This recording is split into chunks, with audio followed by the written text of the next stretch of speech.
Sup, everybody? This is Karak with ACG. Almost missed my own name. And I'm here with Tieguytravis from IGN, guest extraordinaire. Thank you very much for joining. You're going to basically turn this podcast professional. I don't know how we're going to handle this, Johnny. Now that I think about it, I'll bring my tie next professional. time. Yeah, you need to bring your tie. We need to all dress up next time, because it's like I'll end up coiffing my hair so people can not freak out about the beanie all the time. And I'm here with Johnny from Johnny Plays Live. And we are doing the best gaming podcast, as you guys know. It's not really the best gaming podcast, but we try to get there someday. It's good to have goals. We're doing 457 podcasts have been published as of now, with another 52 that have not been published because of errors or glitches. So that is why we're the best gaming podcast, because it never works well. Those Hopefully, are not errors. They were just does. practice towards perfection. Dude, that's Johnny, that's why you're here, man. You bring me up. You complete me, dude. You bring me up, man. I can't quit. It's getting a little weird now. Let's move on. I don't know. Yeah. If you were close by, I'd give you a hug. But I wanted to invite Tieguytravis on because we got to do a podcast together. I like the way he covers games. Wanted to discuss a little bit of behind the scenes. We're not going to sit there and delve into that stuff. You guys know we don't really do that kind of thing. It's going to be more about fun in games. But he's also got some cool information on a couple games, and I want to talk to him about what can only be described as probably the most mutt of games I've seen in a long time. And that's the last game he reviewed, which is Outpost Infinity Siege. Even your description was like, this is a mutt. But it sounded fun. It sounded up my alley. It is fun. It is fun. You did a good job describing the fun, by the way, too. Go ahead. Yeah, Sorry. it's one of those games that's just like so hard to explain to somebody. Like, I don't even know. Among my friends, I can't even recommend it to a lot of them because it's just so many things, like I want to, but it's one of those things where when you get into it and you look past its kind of rough edges, it's just a lot of fun, man. So it combines first person shooter mechanics, you're running around shooting things, with tower defense, you're building towers and taking on waves, and real-time strategy. And then it's also got like RPG mechanics where you're like, customizing your weapon and leveling up your characters and all this other stuff. And all of that works surprisingly well, considering that it's just a hodgepodge of different ideas from different genres. Its drawback is that it's just janky. It's just a janky game. It's made by a Chinese company, and so it has, like, even in the English translation, like a whole bunch of lines that are in Mandarin. Like, it'll just have like a mission quest that's 100% Mandarin. You cannot tell what it is unless you copy it and look into Google Translate. So it just has like stuff like that. And then the localization is just god awful. The voice acting is like horrendous, and the story is, just really yikes. But you that stuff, it is what it is. It's not great. But yeah, the game is called Outpost Infinity Siege, for those asking. And it's just this really complicated, chunky game that takes maybe a dozen hours to even really learn how to play all the different things. But if you actually go through the process of learning it all, it's super fun, and you can play it in co-op with your friends. So it's got that component as well, 4-player running around and doing stuff. It's got mechs. It's very anime. So yeah, that was one that was not on my radar at all. And I just went in totally blind and ended up really liking it. So we gave it a 7 out of 10. On IGN, and I would recommend it to anybody, especially if you, like me, think we just don't make enough tower defenses as an industry, I'm always hankering to see more of them. So it was really cool. Yeah, I was reading your review, and one of the things you were talking about is how you're always doing something different, like jumping into the mechs and then jumping into an inventory/upgrade system that took, or could take many hours just to figure out. And as somebody who complains all the time about Destiny 2, and it's like onboarding isn't the greatest and that kind of stuff. There is something, though, about a cumbersome game where it's all cumbersome, where my brain starts to look at it as a puzzle, where I'm like, all right, You know what, I'm going to take this as it's an Alan Wake puzzle as the UI. It's not Ubisoft's soft UI that pops for a while and you're waiting and you're like, dude, come on, Ubisoft, let's speed this up. Yeah, it's something that has a bunch of actual utility within it. And I was looking at your pictures alone, and I was just like, it was actually hard to parse everything on the screen. So would you say that when you were doing it, you felt that all of the parts, the RTS, were they all fleshed out? Or is it more like, okay, it's a first-person shooter with some RTS elements, or does it feel like a trinity almost? I would say the FPS and the tower defense are fully fleshed out and like almost perfectly executed for like what they're trying to get you to do, right? Where FPS can be a big part of what you're doing, or if you're the type who just wants to focus more on tower defense, you could do it.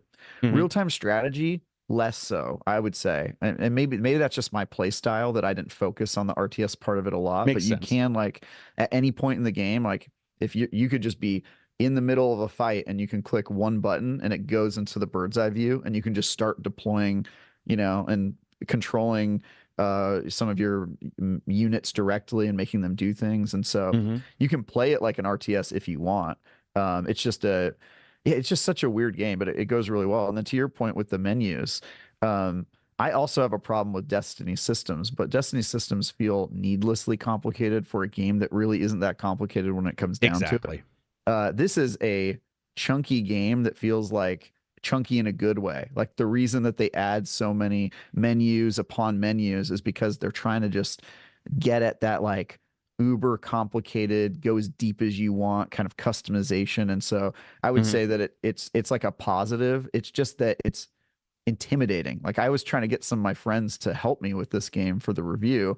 And they tend to be a little bit more casual gamers because they don't work in the games industry and do this for a living.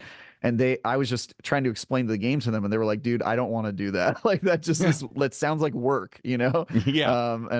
And it is work, but I just kind of like those games because you get out what you put in. If you're willing to learn the system and take the plunge and go super deep with it, it just scratches an itch that I feel like a lot of games they put training wheels or bumpers.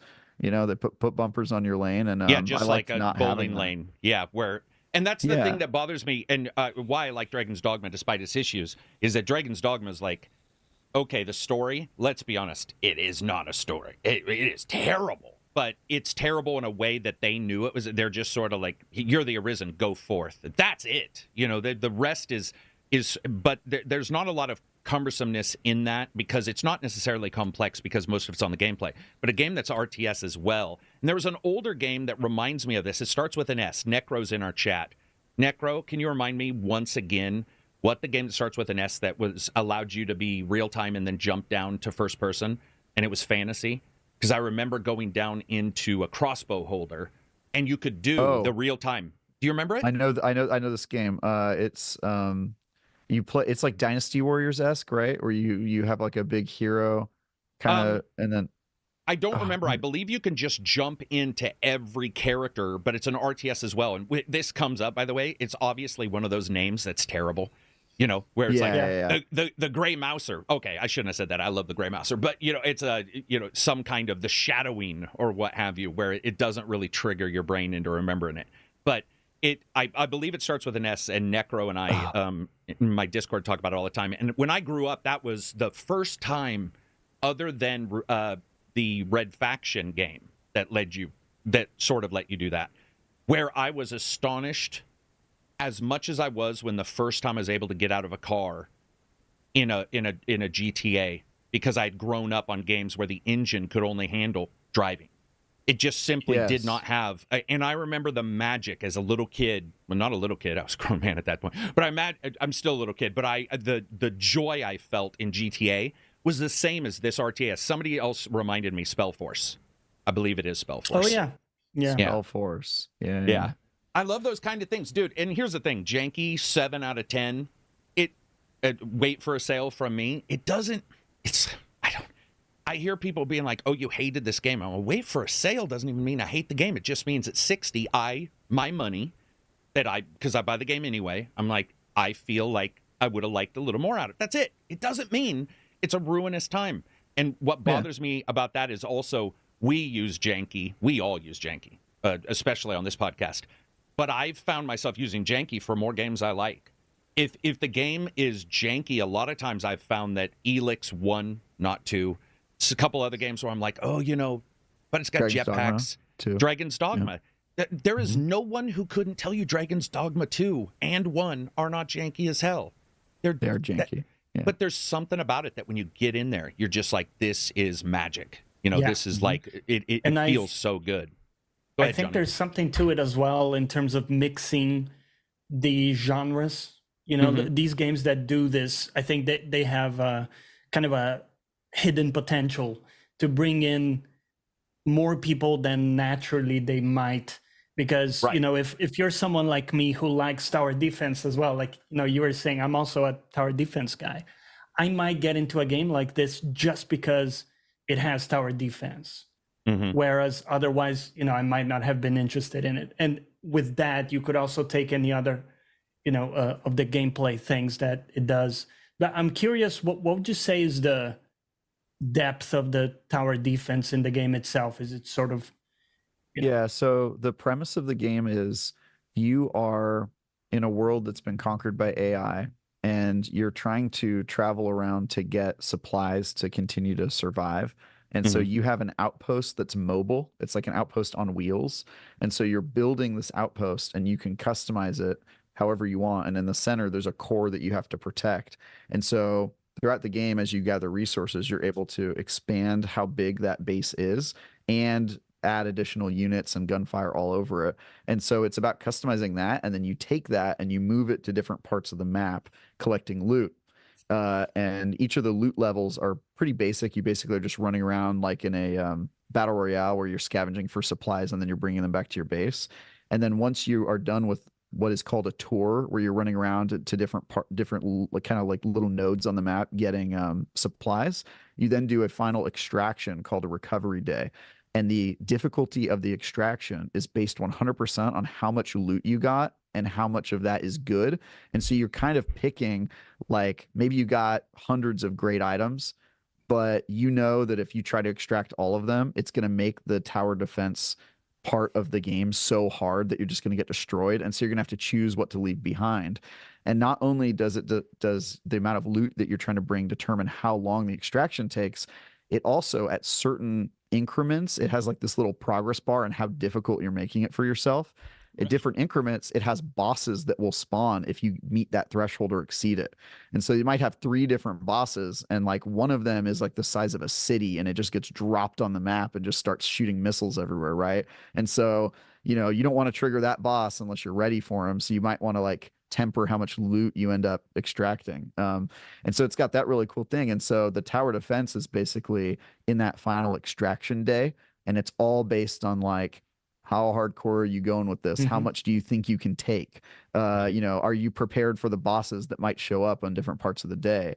And that part of it like is awesome because beyond the little they're called outposts, the little outpost, the mobile outpost that's moving around, you can also deploy towers and defensive and structures and stuff like that just out in the map if you kind of know where enemies are coming from.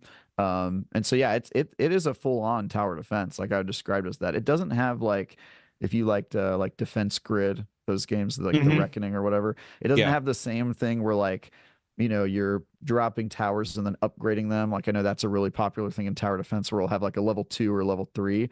You're doing that part outside of the game. When you're back at base, you're using your supplies to kind of like craft better or different types of turrets and put them in different places. And so most of the work part and the prep is done outside of levels, and then you decide where you're going to deploy that outpost, and then that determines how difficult of a time you have. But it gets hard, dude.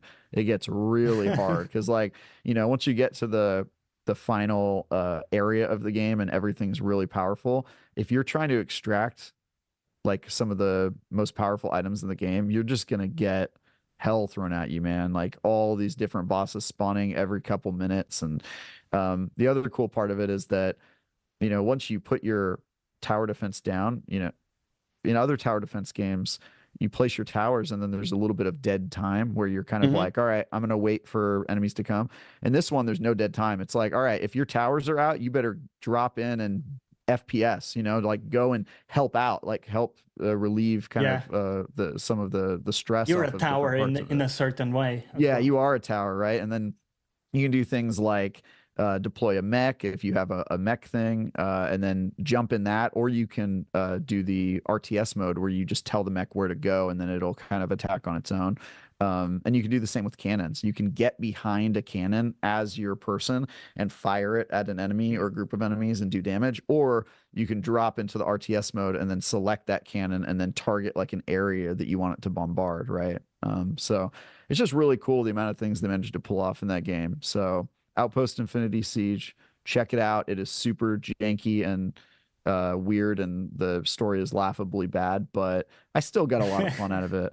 And to your point, ACG, like I feel like there's a culture that sort of part of the reason I started to get into the game review space is because there's this thing that's been happening since I've been around in the games industry where increasingly if a game is not a 9 or 10, it's considered garbage. And I would say like the probably the agreed upon consensus right now is that 8 means it's good, and that's the bare minimum. 9 means, you know, really good, and 10 means it's God's gift to gaming.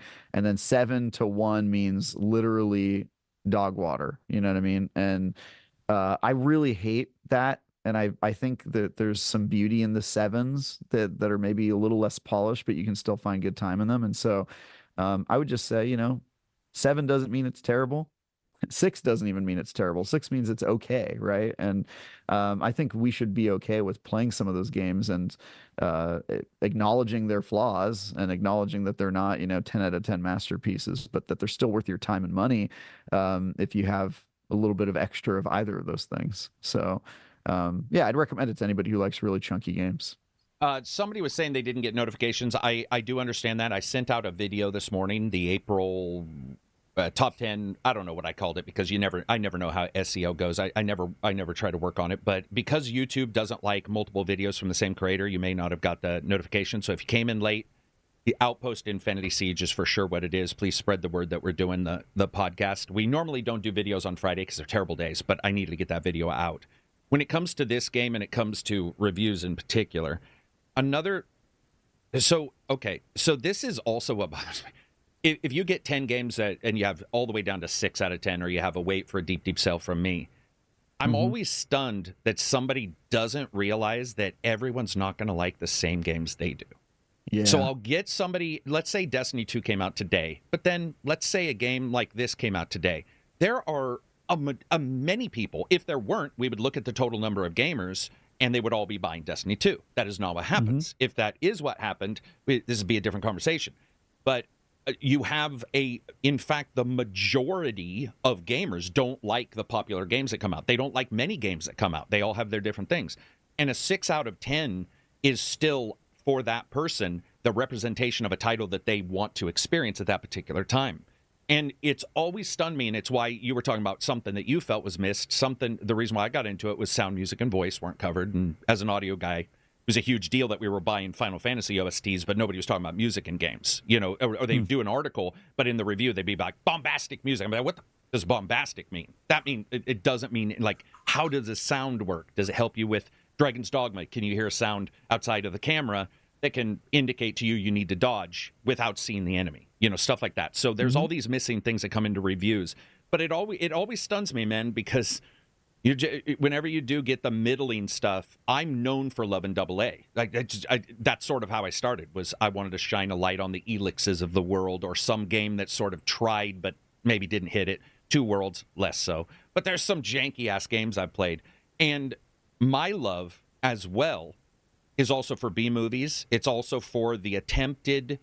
The attempt is there. It doesn't mean I'll score it high. It means that I will still experience the attempt game. And I've had people say, why didn't you review Death Stranding? Why didn't you review this? I'm like, dude, there was other games. You know, and if a developer says, can you review this game? And I say, yeah, and the AAA developer 2 days later says, can you review this game? I'll say no, because I already said, I'm reviewing the smaller game. That's just how, that's how the cookie crumbles. But there's enough people reviewing Death Stranding already, Not only that, but it's why, and I get shit. I've heard people I've even had people write me and be like, oh, if you're pandering the crowd if you say watch other reviewers. I'm like, no, I'm not, because I do. Because, like, if I don't know of a game and I personally want to play it, I will check a couple people out because it's a game. 60 hours in 15 minutes for a YouTube video, that's ridiculous. Like, the best editor in the world. Do you know what the editor's going to do? MTV editing. They're not going to show you in 15 minutes what the game fully... It's impossible. There's no... So covering, getting coverage from a couple people, some who may rate it 6, some who may rate it 10, those games still deserve coverage if you can get it. It's still vital that we talk about those, because also, and this is really not being rude. It's not being rude. And I'll say it for myself. I'm not as talented as other people I've seen talk. Maybe talented more than some, but other YouTubers are more talented. Talent is okay to discuss, and sometimes a AA developer is learning. They're attempting things, and they're learning Unreal, or they're learning CryEngine, or they're learning something, and they're trying, and that means it's not going to look like a AAA game. And not to be rude, but we saw what AAA games can fail too. And we're talking about it right now, obviously, with a ton of different games.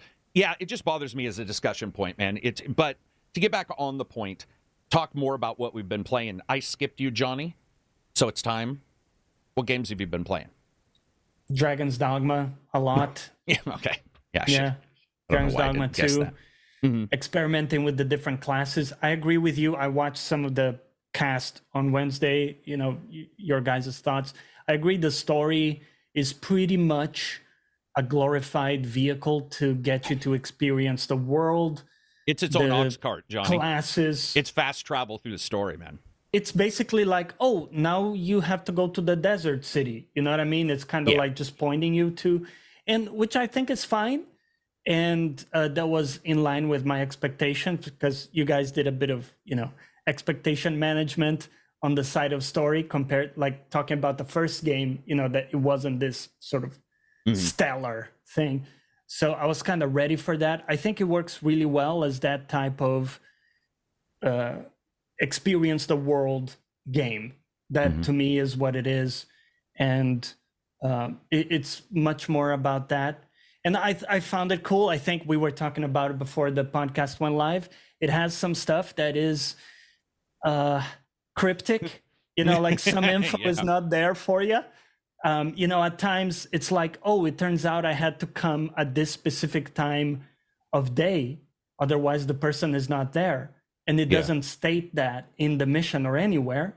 So I guess, you find out with experimentation, or you don't, right? And you ask a friend and like, oh, that's how. And just like that, there's the plague stuff we were talking about and different things that might hit you. And the game is very aggressive with its autosaves, such that it really wants you to own up to any and all mistakes that you make, and just make that a part of the journey. And you sort of have to be okay with that. And to its credit, it does a good job of not entering like full fail states, even with some of the full-on like cock block things that have happened to me in this gameplay, in this playthrough rather, that might remove someone's desire to play it, but it almost had the opposite effect in me, which was, okay, how the hell do I get out of this state? You know what I mean? So it actually generated interest on my part, but I could see a different person being like, okay, I'm done with this game. I can't even continue my quest now. The Dragon's Plague. Have you been hit by that? That's what he was talking about. Prior to you jumping in before the podcast, he was like, dude, that Dragon's Plague is rough if you're not prepared. Yeah, it's nuts. It's nuts. Yeah. I feel like that would be the average player. That would be the time that they would just dip out. Like I can't see them coming. Yeah, a casual, especially somebody who's used to Western RPGs where they hold your hand a lot more, and then they play this Eastern RPG that just... That's sort of the style, right? Eastern RPGs just really like to just leave you hanging, whether it's From Software games or Dragon's Dogma. They're just, I think Dragon's Dogma was harmed a tiny bit too. Well, I don't think. I mean, it seems like it's replicated in discussion pieces. I purposely won't read a bunch of discussion pieces if I already see where they're going. But when it comes to like fast travel, or when it comes to the way the game is set up, Dragon's Dogma is a unique bird, and 13 years or whatever it took, it's one of my favorite games of all time. I've done 3 reviews. Every platform it's released on, I've done a review for. I did the Walking the Walk. I did 2 Walking the Walks for that game, in fact. They're fantastic titles, but the big gap in time means there's no familiarity. And I'm always joking about people having sex, thankfully, so new gamers are coming in. A lot of those people, that's 13 years of births. That's 13 years where there might be a person who this is their first console and they hear about Dragon's Dogma. And so they decide, well, I've heard a bunch about Skyrim, but it's old, so I'm going to jump into this new one. And it's a little bit Dark Souls-y in some ways, and I don't want to even get into that. It's not even really Dark Souls-y a lot, but there's certain things that it definitely it obfuscates on purpose, and I like that. Yeah. I'm fascinated by it because we had 30 people at one time streaming in our Discord, which is the most we've ever had, and all I heard, even during the most 2 griffins on an ogre, 5 goblins all hitting him at the same time, all I heard was, oh my god, this is the funnest game I've played in years. And I'm hoping that resonates even after the discussion of the stupidity of Capcom and doing the things Capcom, the stuff that's happened, or the missing of the micros by us. My hope is that people remember that part, because I would love to see a number 3 where they stay up late at night. You guys, I'm sure the articles where they were basically saying they just decided to do stuff late at night and said, let's put this shit in the game. That the arrow of unmaking autosaves for you when you fire it. Like, what the hell? I mean, and you even saw devs yesterday posting on Twitter going, that's ballsy to just to remove the save state. And by the way, they were not joking when they said most devs have it in their documentation of not doing that. Like, that's a no-no. That's like, I mean, base level. Reg is doing his own game, and even guys like that would be like, what in the hell are you doing? Like, that is ballsy. So maybe we'll see other games try this, right? And I'm sure we will. It doesn't mean that other games haven't either. I do want to point that out. It's not like fun is only privy to Dragon's Dogma 2. But it's great that you've been playing. It's great that we've all got a chance to sort of experience it, because I think this year is going to be a little leaner. I don't think we know. There's going to be some games coming out. There's a couple that I know that are further in fall that are coming out and stuff like that. They're not necessarily huge. But I do wonder what a Game of the Year discussion will be, and I'm not bringing up this as Dragon's Dogma being the Game of the Year, but I think it might. I'm sort of excited for this year's discussion, because I don't watch the awards. I don't care about that kind of stuff. What I mean is, like, by gamers, because it might be a little less chaff this year, and I'm sort of excited for that. Last year was rough for me, and I love games. Go ahead, Trav. No, yeah, I was just going to say me too, because I think the problem with last year is that there's so many good games that sort of a narrow grouping got focused on out of all the good stuff that came out last year. I mean, one of my favorite games last year was Asgard's Wrath 2, and I feel like nobody played that game, or at least nobody talked about it. It had no prestige behind it, and that was one of the favorite things I played that year. And yeah, it was like, you'd focus on one great game for 1 week, and then by next week there was something else amazing that came out, and a lot of stuff got lost. So it's cool that maybe like the weirder stuff will have, more focus on it. And Remnant even 2, big games that got overlooked a lot.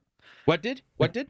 Remnant 2. I feel like that game got overlooked a ton. Remnant 2 is phenomenal. That game got robbed by a lot of, did. It really, it should have been I think it should have been in the running for a lot of the awards. And yeah, stuff like that just this year, I feel like if Remnant 2 came out this year, it would be like a nominee, for Game of the Year. So for sure. Yeah, not Johnny, only that, but big games too, like Harry Potter, right? It didn't really get. I don't think it got any nominations. I want to say again, that's just a game show itself, but that goes to show that it wasn't really on people's radar that much when they were thinking about Game of the Year, whether it's a recency bias situation or just so many games that Well, it happened this week, right? I mean, it straight up did. Luckily, devs had given out code in what I would assume would be a thought process of probably looking at the other 3 games. But Horizon Forbidden West is one of the. I love the series. I'll die on that sword. I know some people don't like the second one as much. I get that, but I just think that game is phenomenal. Rise of the Ronin, less so, but still in this big group. And this is the last, I think, that big overlap we're going to see, which is nice, because that overlap also means the PR and the discussion is just not there. And I don't mean PR in a bad way. I mean even guys like us who, or not guys like us, I'm sorry, guys who are watching or something like that, who want to play a game and tell others about it, which is what causes a tweet storm. They don't even have, there's no bandwidth left. There's none. There's no bandwidth left for spreading the word about something. And I feel like this year, I'm really excited. I don't want to see a downturn in gaming. I'm not excited about that. I'm excited about the games that are coming out, just getting a little more touch, you know, and not just, oh, this game has microtransactions, let's do 10 negative videos about it. It's like anybody can do that. I'm talking about talking in depth about a game, watching those systems, seeing developers. GDC is great for anybody. Again, I always talk up GDC, but check out their vault because game developers talk behind. It's incredible. I was there last week. It was a lot of fun. Yeah, dude. GDC's my favorite event. I mean, I've gone to a couple, and GDC, it's a little, not to be rude, it's a tiny bit more professional, maybe a lot more. It's a nicer venue, and I like all the discussion about that. Not all of it, but a lot of it's about gameplay and tech. There's a little less people just hammering in, and the developers have a little more time, speaking of bandwidth, to talk about something. And it's exciting, man. Exciting. It's also kind of the last major in-person conference where I feel like the whole industry is here, which was really cool to see this year, especially. Like, you know, I feel like the industry was pretty hungry for that. Like lots of people hanging out, and GDC used to be a lot smaller where devs would come and do their presentations and then get out of here pretty quick. But I saw people coming early and staying late. I live in San Francisco for context, so I'm just sort of like in that area, which is where GDC is located. So yeah, it was just cool to see like folks hanging out and, you know, just chilling together, you know, there's just sharing thoughts and talking about the games they're working on. So it was really cool. Yeah, GDC is where I met the Vermintide guys the first time, and it was in a hotel room because they couldn't even get a spot. You know, it's too expensive, I assume. And they got a spot big enough for us to go and play. And just sitting down with them and talking to them as normal people in a hotel room was 20 times. I mean, I still talk to Victor. Like, those guys they're people which you can lose in a big event. It's just easy. It's easy to lose them in a big event. When a smaller event, you can sort of collapse it down a little bit, talk to them, get a little bit more information about a game. Now, GDC for you live there, so you just get your pass and you go. Do you go every single day? Do you make an itinerary, or are you more of a fan at those? Sorry, I don't know how you treat those. But basically I rarely am on the show floor because I use it to meet with developers so that they can show me stuff that isn't out yet, so I can write about it. So I was mostly going to people's hotel rooms and like checking out games and doing coverage. I saw Dune Awakening, the MMO survival game, which I was able to write about. And so, I mostly take appointments, and I'm not doing a whole lot of, but I try to at least walk across the show floor like one time just to see all the, you know,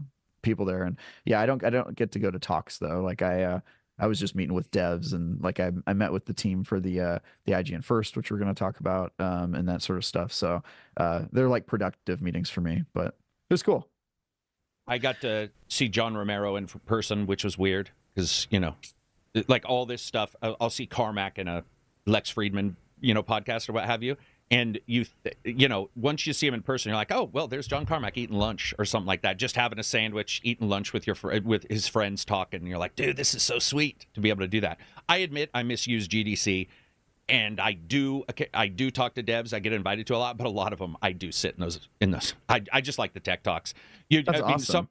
Dude, somebody talking about Spider-Man. When I got to hear Brian was it Brian Fargo? No, it wasn't. It was the guy from Obsidian who used to write for them.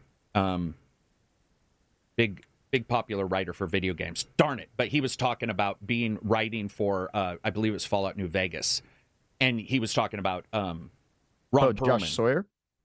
No, it's the other one. He unfortunately doesn't work in games anymore because of some stuff that happened. But he was talking about Ron Perlman in the booth doing the War Never Changes. Yeah. And how talking to Ron, and Ron's this he's Hellboy. he's this giant dude, and the way, the sound of his baritone voice and just all that behind the scenes stuff, and got to talk to the Hitman actor and, talk to him at Bateman about like, what's it like trying to be a voice actor where you purposely aren't really able to rub any emotion on it. So that was also very interesting. But I don't think you're misusing GDC. I think you don't think so? The more you know about games, the better reviewer you are, right? You know how they're made, probably, know what they feel like. I mean, but I'm also just a nerd. I mean, I'm not gonna. Yeah, exactly. I'm not gonna I don't sell think it up. Yeah. I do just love games. Chase your curiosity. I think that's how's that ever not helpful? Yeah. Speaking of tech, I don't know what happened to my green screen. My dog bumped it. Speaking of what you got to do at GDC, you do have a little bit of data. Can't give a bunch out of something that's going on in the future here. So do you want to go ahead and let's discuss it? Yeah. On April 2nd, which is this upcoming Tuesday, IGN is going to be announcing its IGN First game. If you don't know what IGN First is, it is our digital cover story as a company where we pick one game and we just talk about it all month long. We do a bunch of different coverage, and it's sort of like a deep dive into that game. For example, I think, what was our game last month? I'm already forgetting that. I can't remember it. Anyway, you can look it up. But yeah, I was gonna give an example, and I can't remember right now. But yeah, the game that we are covering this month is a little bit special because it has not been announced yet, which is pretty rare. Usually, when we do an IGN First, it's a game you already know about, and we're just like going deeper into it and talking about some upcoming stuff. This is a game that actually, even the title is unknown, and any details about it, like there's no details about it. So it's 100% a new game, which is really cool to be able to share a game for the first time with the world. So I'm really excited about it. And for those who, because I can't talk about the game yet until April 2nd, what I can tell you is that the studio is an indie studio, and this is their first game. The studio is called Yellow Brick Games. And while most people probably haven't heard of that studio, they certainly have heard of the people that are involved in that studio. It was founded by people who've spent their entire careers making AAA games that most gamers already really love. One of the founders, Mike Laidlaw, was the lead writer on Jade Empire. He was the creative director for Dragon Age. He was a BioWare guy who worked on the Citadel and Mass Effect 1. So you kind of know his pedigree. Then there's people who worked at Ubisoft for many years on the Assassin's Creed games and some other games there. And yeah, it's basically a studio of industry vets that are sort of using their powers for indie good, right? They're making like a smaller game. And so that's the one that we're going to be able to talk about. You can see a teaser for it that just has no information except for announcing the IGN First, and it's got some it's got some nice glamour shots, I guess, of the world that kind of maybe gives you a preview of things to come. But on April 2nd, we're going to have an announcement. We're going to tell you what the game is, what its name is. We're going to show it for the first time, a little glimpse, and then we're going to have coverage all month long, every couple days, of highlighting different stuff and showing interviews and showing gameplay and me giving my impressions having played the game for a bunch. So yeah, I just got back from Canada. Their studio is in Quebec City, so I was up there for a couple days earlier this week, playing their game and preparing to make a whole bunch of content. So can you say what time during the day that'll pop, or just I think it's in the morning. I think it's 9 a.m. Pacific. Yeah, it's going to be like pretty early. Or pretty early for me anyway. I'm Pacific time, so maybe not for the East Coast. It'll be like midday. But yeah, that will go live. I think it's 9 a.m. That day. Okay. And it's also going to go live at the same time as their Steam listing, so you'll be able to wish list this game and on Xbox and PlayStation. Yeah, all that stuff. But yeah, if you have never heard of Yellow Brick Games, I recommend following them on Twitter, Instagram. You can find them, and then I'm personally really excited about this game and excited to tell everybody what it is and get them hyped for it. So because I'm hyped talk a little bit about the experience of like going into the studio, what it was like to be in that environment and stuff. I know you have to be very vague. Yeah. No, yeah, totally. I mean, any studio visits are my favorite part of the job. I don't get to do them enough post COVID. And so IGN First Yeah. is kind of my main avenue to doing that because it's the one event that really requires you to go into their office because you need access, right? You need to be able to look at things like concept art and you need to be able to talk to all the different devs, and they Right. tend to only really be in their office. So I really appreciate it. But this one is really exciting for a number of reasons. One, they are an indie developer that's been working on this game for over 4 years, and they haven't told the world about it yet. And so there's just so much anticipation and excitement and you know, a little bit of nervousness, like they don't know how the world is going to react to seeing the game for the first time. So that's really cool. But also just a lot of passion. And so yeah, it was really nice meeting that team, and yeah, studio visits are just amazing. I mean, I love the creatives that work on games, even though I'm a critic and sometimes don't love the games, but I'm always rooting for them, right? I want these games to be good, and it's really great to see that in this situation.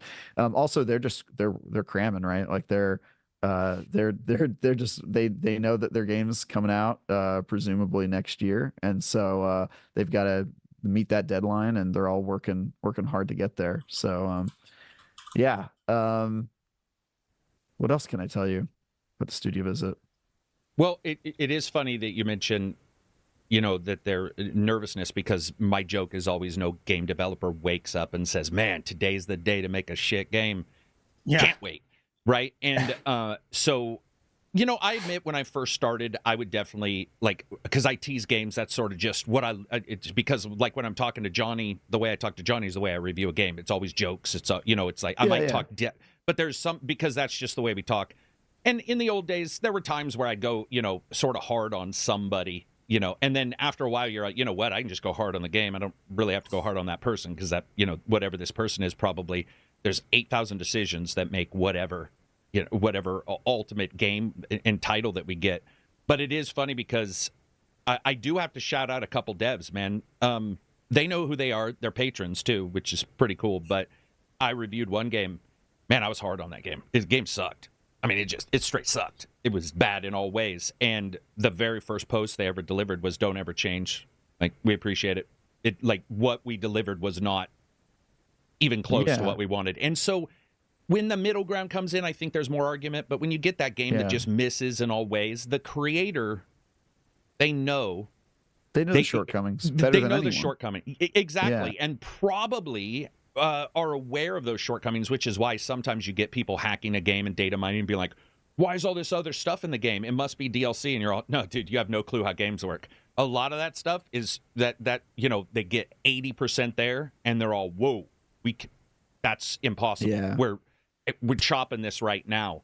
And what I say is, you know, friends are honest with each other, right? And the only way that the industry moves forward is if there's that feedback loop of like, you know, you made your game, here's where I thought it landed, and you can still like a developer and root for them. But to your point, I've never written a review and had the developer really be shocked.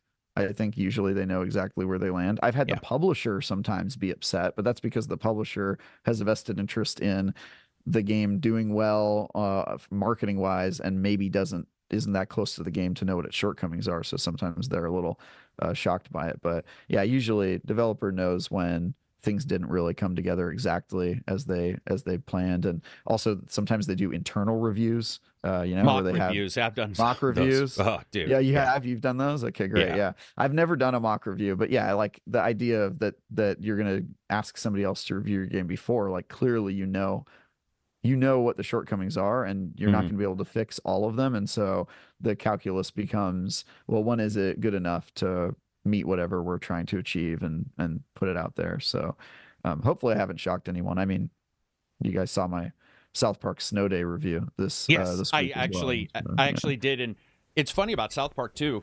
When it first got shown, I think they had to have known there was going to be a lot of disappointment because it was a different form factor. Form factor is so important for a lot of games, but even more so for a game that's based on 2D. Its successes were based on these sort of flat 2D replication of the TV show. and then you show the 3D and you really have to hit it. You would, and it is possible. We've seen it. It's just, Totally. I think when you saw it, you were all, uh-oh. And I remember seeing the trailer and going, I wasn't like, oh, this is absolutely, it was just like, uh-oh, that they're going to need a lot to nail that, because they're fighting uphill, and it's already an uphill battle for getting a game released in the first place. So my thought when I saw the original gameplay was, okay, not what I was expecting, but it's South Park, so as long as it's funny, I'll probably be able to find a lot of enjoyment out of it. And that was really the thing that surprised me with Snow Day, is that it is like surprisingly toothless. Like it doesn't have really any crazy moments, or I put in my review that in Stick of Truth, you're spelunking within Mr. Slave, you're dodging your parents' genitalia as a little gnome boy, you're like, there's these moments that I can, like 10 moments I can point to in Stick of Truth that are like shocking and still make me laugh when I think about them today. And Snow Day just doesn't have those. It's basically a story about like kids fighting in a snowball fight, and that's like the whole game. It's like surprising, it really is, that the comedy part is gone. And then when you combine that with the fact that it doesn't look like South Park, it looks like a low poly 3D game, and the combat isn't good, and there's only 5 levels, the game's over in like 5 hours. Just all of that kind of, I was shocked, man. I played that game. I'm a huge South Park fan, and then I played it with 3 of my buddies in co-op the whole time that are also huge South Park guys, and all of us were just like heartbroken, honestly, playing that game. We're just like, damn, like this is such a step back, step in the wrong direction. It kind of reminded me of the old South Park games back in the day that were like really low budget, and that's what I was going to bring up, is it reminds me of the third party movie licenses we used to get. You'd get the occasional good one. Punisher, I really enjoyed. PlayStation 2, I think there were a couple, but there were a lot of those games that were just sort of delivered with a name, and they were toothless in their own way by not reflecting the fiction that they're coming from. And, it would just be a shooter or whatever. And you really realized it was like, I'm certainly don't want to, absolutely hammer on people, but it felt more like a mod where somebody put a skin into a game versus those full games. And I grew up on those. I remember going to the store and I'd see a claim on the side of a box, and I already was starting to pick up on it, even as a young kid, going, this might probably be not. Exactly. probably not. Yeah, probably not a good place to spend the car washing allowance. Reading some super chats here. I want to say thank you to everybody who does super chats. We don't do any sponsors on the channel ever, so it's basically you guys. Frankie Donuts gifted an ACG membership. Thank you very much. Austin T, looks like you got that one. You should have access to the Discord in a couple hours. It usually takes a bit. Christopher Jetzer, $10 super chat. He says, Travis, it's cool to see you on ACG's show. Thought it was hilarious that you popped into the Bitcast from the airplane. I suppose you were going to the Dune Studios. Was that is that the right I was actually frame? headed to Yellow Brick Studios. They were teasing the fact that I was going to be traveling somewhere for IGN First, and then I surprised the panel by joining from the airplane Wi-Fi, which is a funny moment. So when we lost power for 11 days, I was calling into my Discord, and I realized I was just making it horrible on everybody inside because I was talking and it would cut. I don't know what it is with Discord, but in particular, Discord is terrible with mobile audio. Even if I have a mic set up, which I've tried, and I realized after about the 4th or 5th time I popped in that everybody would listen and then they would go, and I realized they couldn't hear anything I'd said. They knew I was talking. The audio was that bad. They knew I was talking, and they were being really nice because we had no power. And I was like, all right, guys, I'm going to jet. You get that bad audio. I'm definitely accustomed to it. Looking here at some of the questions real quick before we jump into some news. Kids Incorporated says, KARAK, I joined Patreon 7 years ago, and Shocker jumped into the Discord 5 months ago. 7 years ago, 5 months. Yeah, it took you a while. Best decision ever. Well, actually, the best decision I ever made was getting Game Pass. As someone on a middling budget, it's been a delight, and I've discovered I've discovered game after game. While I still buy the ones I enjoy, I was wondering if you have anything surprising on there as a suggestion. Also, thanks to the team 7 years ago, including Alamine, Go Burns, and Reg. Whoa, those are some old names. Damn, son. You have been a fan for a while. Any surprising games for you guys? Like, Johnny, you got any? It doesn't have to. I mean, it's better if it's a subscription service because that's what he's talking about. But is there anything maybe people aren't hitting right now? I think the Persona 3 remake is really cool. The fact that it's on there, because people can sort of jump in and see if they like it. A lot of people will have heard of Persona 5, if they didn't play it, let's say, and that kind of became a thing. Oh, I've always wanted to play, a Persona game. And I think Persona 3 is pretty interesting in the way that, it's quite edgy for one, but you definitely see the DNA from the games there. So that might also be a good gateway for you to enjoy those games. So that was a recent one that I thought was really good addition. When you say edgy, did you feel a big downswing from, let's say, 5 because you returned to 3? No, you didn't. 3's better. You didn't talk. 3's better. Okay. We're gonna get some hate comments. Either way, whether you say 5 is better or 3, 3 is the best Persona game. It's goated, dude. It's goated. Yeah. I love Persona 3. It's good. I think the thing with this is not a spoiler because they show it in the trailer and everything. How people have to shoot themselves to invoke the persona. Yeah, that was my first introduction. That might be to a bit triggering for some people, or sort of, I don't know, off-putting, maybe too on the nose, maybe too edgy for some people having to do that every time. But I think overall is those are amazing games. It's great that those are on Game Pass. I think 5 is also still on Game Pass, isn't it?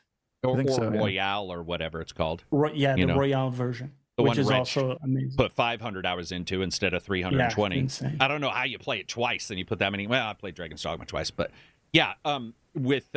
There's Persona. That's a good one. Any from you, Travis? Like something that pops into your head? I think it's on Game Pass. I can't remember, but I discovered it recently, and I hadn't heard of anybody playing it. Which is this game called Lil Guardsman. It is a game where you live in a fantasy town and you are made the guard of the entrance to the castle, right? Or the castle town.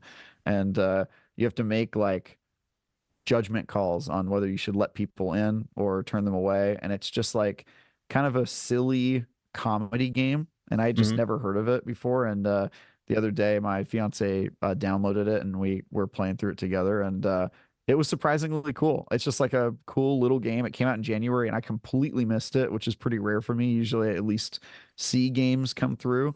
I think it's on Game Pass. It's definitely on Xbox. But yeah, that one I have been telling people about because I feel like it was completely passed over and I'm not sure how I missed it. But it's a very silly, stupid game. You could play it in a couple hours, and it was just a lot of fun. So recommend that one. I just saw the reviews too. I don't know if you checked the Steam reviews. I have not checked the Damn, reviews, son, they're high. That's high. They're high? That was not, nice. Dude, yeah, they're ridiculously high. Cool. Mine would be a game that was on Game Pass. I don't know if it is, but I'm going to tell you right now, pretty much unless it's 30 or above, it's worth it, and that's Kingsbird. I talked about it being my game of the year 5 years ago, but it's been on Game Pass on and off, and whenever I hear anybody talking about indie games, I don't really separate indie or double. What I mean by that is I just get the game. It's a cost. It's what does it cost? What is it delivering? The team is important on podcasts and on the articles I do, but not so much on the review because I'm trying to really review the game, not its history or if if some weird PR thing happened. But for this game in particular, it's just one of the ones that I like to champion. Doesn't even have the best reviews, strangely enough. Somebody else just said Bolt Gun. Bolt Gun's great. Is it Bolt Can Gun? recommend. Yeah, dude. Bolt Gun. I'm not even a retro fan too much, as in I don't seek them. Oh, are you? Yeah, but I love that the old one. Dooms. Yeah. See, okay, so I can handle the old ones. It's the new ones that look old that start to pull me. If that makes sense. I don't know. It's difficult. I see. Yeah, it's You're just saying when they try to emulate the old retro look, do you have a problem sometimes? Okay. Yeah, sometimes. And when they do it though, right? Because there are ones that do it well. When they do hit, then they hit in this weird lizard complex, center of my spine where I'm like, oh my God, this is a blast. So they almost get that double reaction. Some other people are saying games on Game Pass. Sailor Moon says, Game Pass is what I wish Gamefly did years ago. Hey, Gamefly is why I started my review, the buy, wait for sale. I used to say rent because I Gamefly'd the shit out of stuff. GameFly Nice. was legit. And dude, someone said Power Wash Sim. That's a great sim to play as well. That's very addictive. Here's what I want somebody to do. I want somebody with a big channel, millions. Like, well, I got 1 million, but I'm talking about like I want like a IGN. I want somebody to do a massive behind the scenes on the simulator series, because like I talked about 2 years ago when they started really hitting, if the word simulator is after it, their scores are strangely high. And I'm, as a fan who buys most of them, even if I don't review them, they've gone over to House Flipper instead of House Flipper Simulator, what have you. But there's a general idea of what those games are delivering. And if you look on Steam and you start tracking them, you're like, as a publisher, because there's Playway, SA something, these guys, their publishing record is phenomenal. Like the scores They're some of the most high. consistent The games. Simulator is a friggin' dream, and it's got a VR version, so I'll love that even more. Yeah, so you should anybody should jump in and check out Power Wash. That game is. I would never do it in real life. I don't want to do it. Just one more. Oh, never. I don't want to house flip either. I would house flip. No, I want to sit at home, flip me. Like you turn me, you wash me. I don't want to do those things, but in a game, hell yeah, I'll do them. I mean, Power Wash in particular. You'd just be doing a Power Wash. Cool. Yeah, you just Burger Flipper Simulator. Did you like getting the perfect Farming Simulator? Farming Simulator. I did not expect to like that game, but I ended up doing a preview of it a couple years ago, and it really bit me. I was just like, oh, why is this weirdly compelling? I just want to I want to harvest all this wheat for some reason. I don't know why. And if somebody told you, Travis, we're going to wake you up at 4 a.m. to go out and put hay bales, you'd be like, that's all right. No.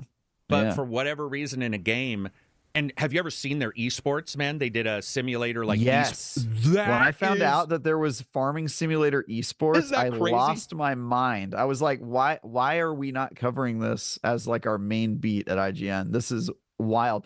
And do you know what's even crazier? The esports teams get sponsorships from real farming equipment companies. From John Deere. Like and literally, like John Deere will like sponsor an esports team, and dude, it's crazy. When I found that out, I was obsessed. It was like all I watched that week. Like while I was at my desk doing other stuff, I just had like the esports stuff on, and I was just cracking up. We had wild, a stream man. in our Discord, and we were laughing because they had figured out how to like flip a hay bale, because one of the esports thing was like going and doing 5 jobs, and somebody had figured out a perfect way to flip hay bales, and you're just watching these guys sort of combo a hay bale. And you're like, we are there in gaming. Because as somebody who lived in a logging town, that was something that for a lot of people, they couldn't understand gaming. Joe Montana's sports talk definitely works, but a lot of games are like, I don't understand. There's a lot of the nerdy versus not.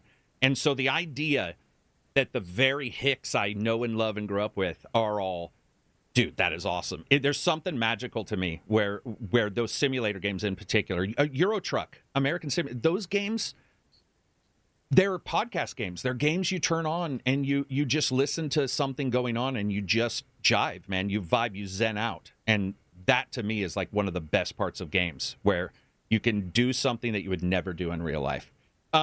Next up, this is Razzle Dazzle My Shazzle. He says, can we expect another Walking the Walk? I've rewatched the Valhalla videos many times over and still find new information. Would love to see you do one on Dragon's Dogma, but I heard you mention it's difficult with so much fighting. So the Walking the Walks, I want to be accurate, and it takes a lot of study. I think Valhalla was 80 hours, and then a couple professors I talked to for history. The Walking the Walks are hard, and if you can't walk, which you really can't in Dragon's Dogma for very long, Dragon's Dogma loves throwing its enemies at you. But the Forbidden West one I did, and it did okay. They don't do great, peeps, and they cost a boatload to do in downtime. But I am trying to figure that out. I don't know how to do it, but they're my favorite videos to do other than the AI reviews, but AI is too good now. So those aren't fun to do anymore. The AI reviews were by far the most enjoyable videos I've ever made. But yeah, I'll keep trying to do the Walking the Walks. Isn't that funny that like now it would be like an actual like respectable or decent review kind of? It sucks. Because when I asked about Spider-Man, Or when I did the Days Gone one, or not Days Gone, The Last of Us, and they said, don't leave women with Joel because Joel is dangerous for women. And I was like, that is perfect. It's just simple enough, for, to where it's AI. But now in particular, and Spider-Man was great. Spider-Man never kills anybody, and then all my footage is Spider-Man like breaking people's backs. It was just how great. How are they compiling the review? The AI do you think it's just aggregating it's like searching the web for all the other reviews and it's just kind of spouting out what they said, has no opinion of its own? So what I would do was I would form a question that comes into my brain when I'm playing a game, and then I would go to ChatGPT 2.5 and 3. So this is a while ago, and it was very simple, and it would just blather. Well, I blather, so maybe it was getting some of my coverage, but it just blather, and it would say stuff that would come up everywhere, Reddit, everywhere. So it'd say stuff like, Spider-Man never kills anybody ever, even though we all joke, it's like they might not be dead, but their back will be broken from, all this kind of stuff that it would talk about. And I remember one of the things it said that was pretty profound, and I'm going to mess up the quote, but it said something along the lines of, Spider-Man's a tale of two Peters, one who wants to be Spider-Man and the other who wants to be in a mask or something. There was something really profound about it, the way it said it. It sort of reversed its wording. And I remember just going like, dude, I got to put that in a video. Like, I've got to do that. These are hilarious, but it's too smart now.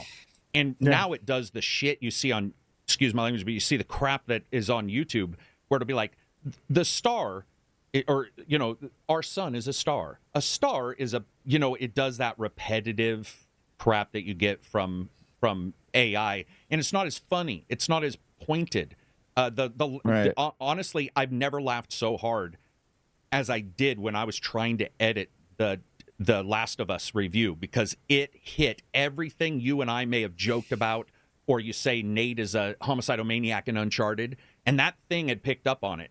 And the stuff it would say was so funny and so profoundly like a child tells somebody you have bad breath, where an adult wouldn't. But it just would say these things that were, they were primo, man. But anyway, I'll get back to those when I can. I'll get back to the walking the walks. But no more AI reviews. It's too good, and it sucks. It's terrible. Mr. B says, No Man's Sky is amazing. That's all. The podcast is pretty good, I guess. Sarcasm off. Thanks for being here for 8 hours each week of my work week. I drive semi and have to stop from laughing often. I remember on No Man's Sky launch day, you did a 24-hour stream for cancer research. Karak, have you ever recovered? Look at me. Obviously not.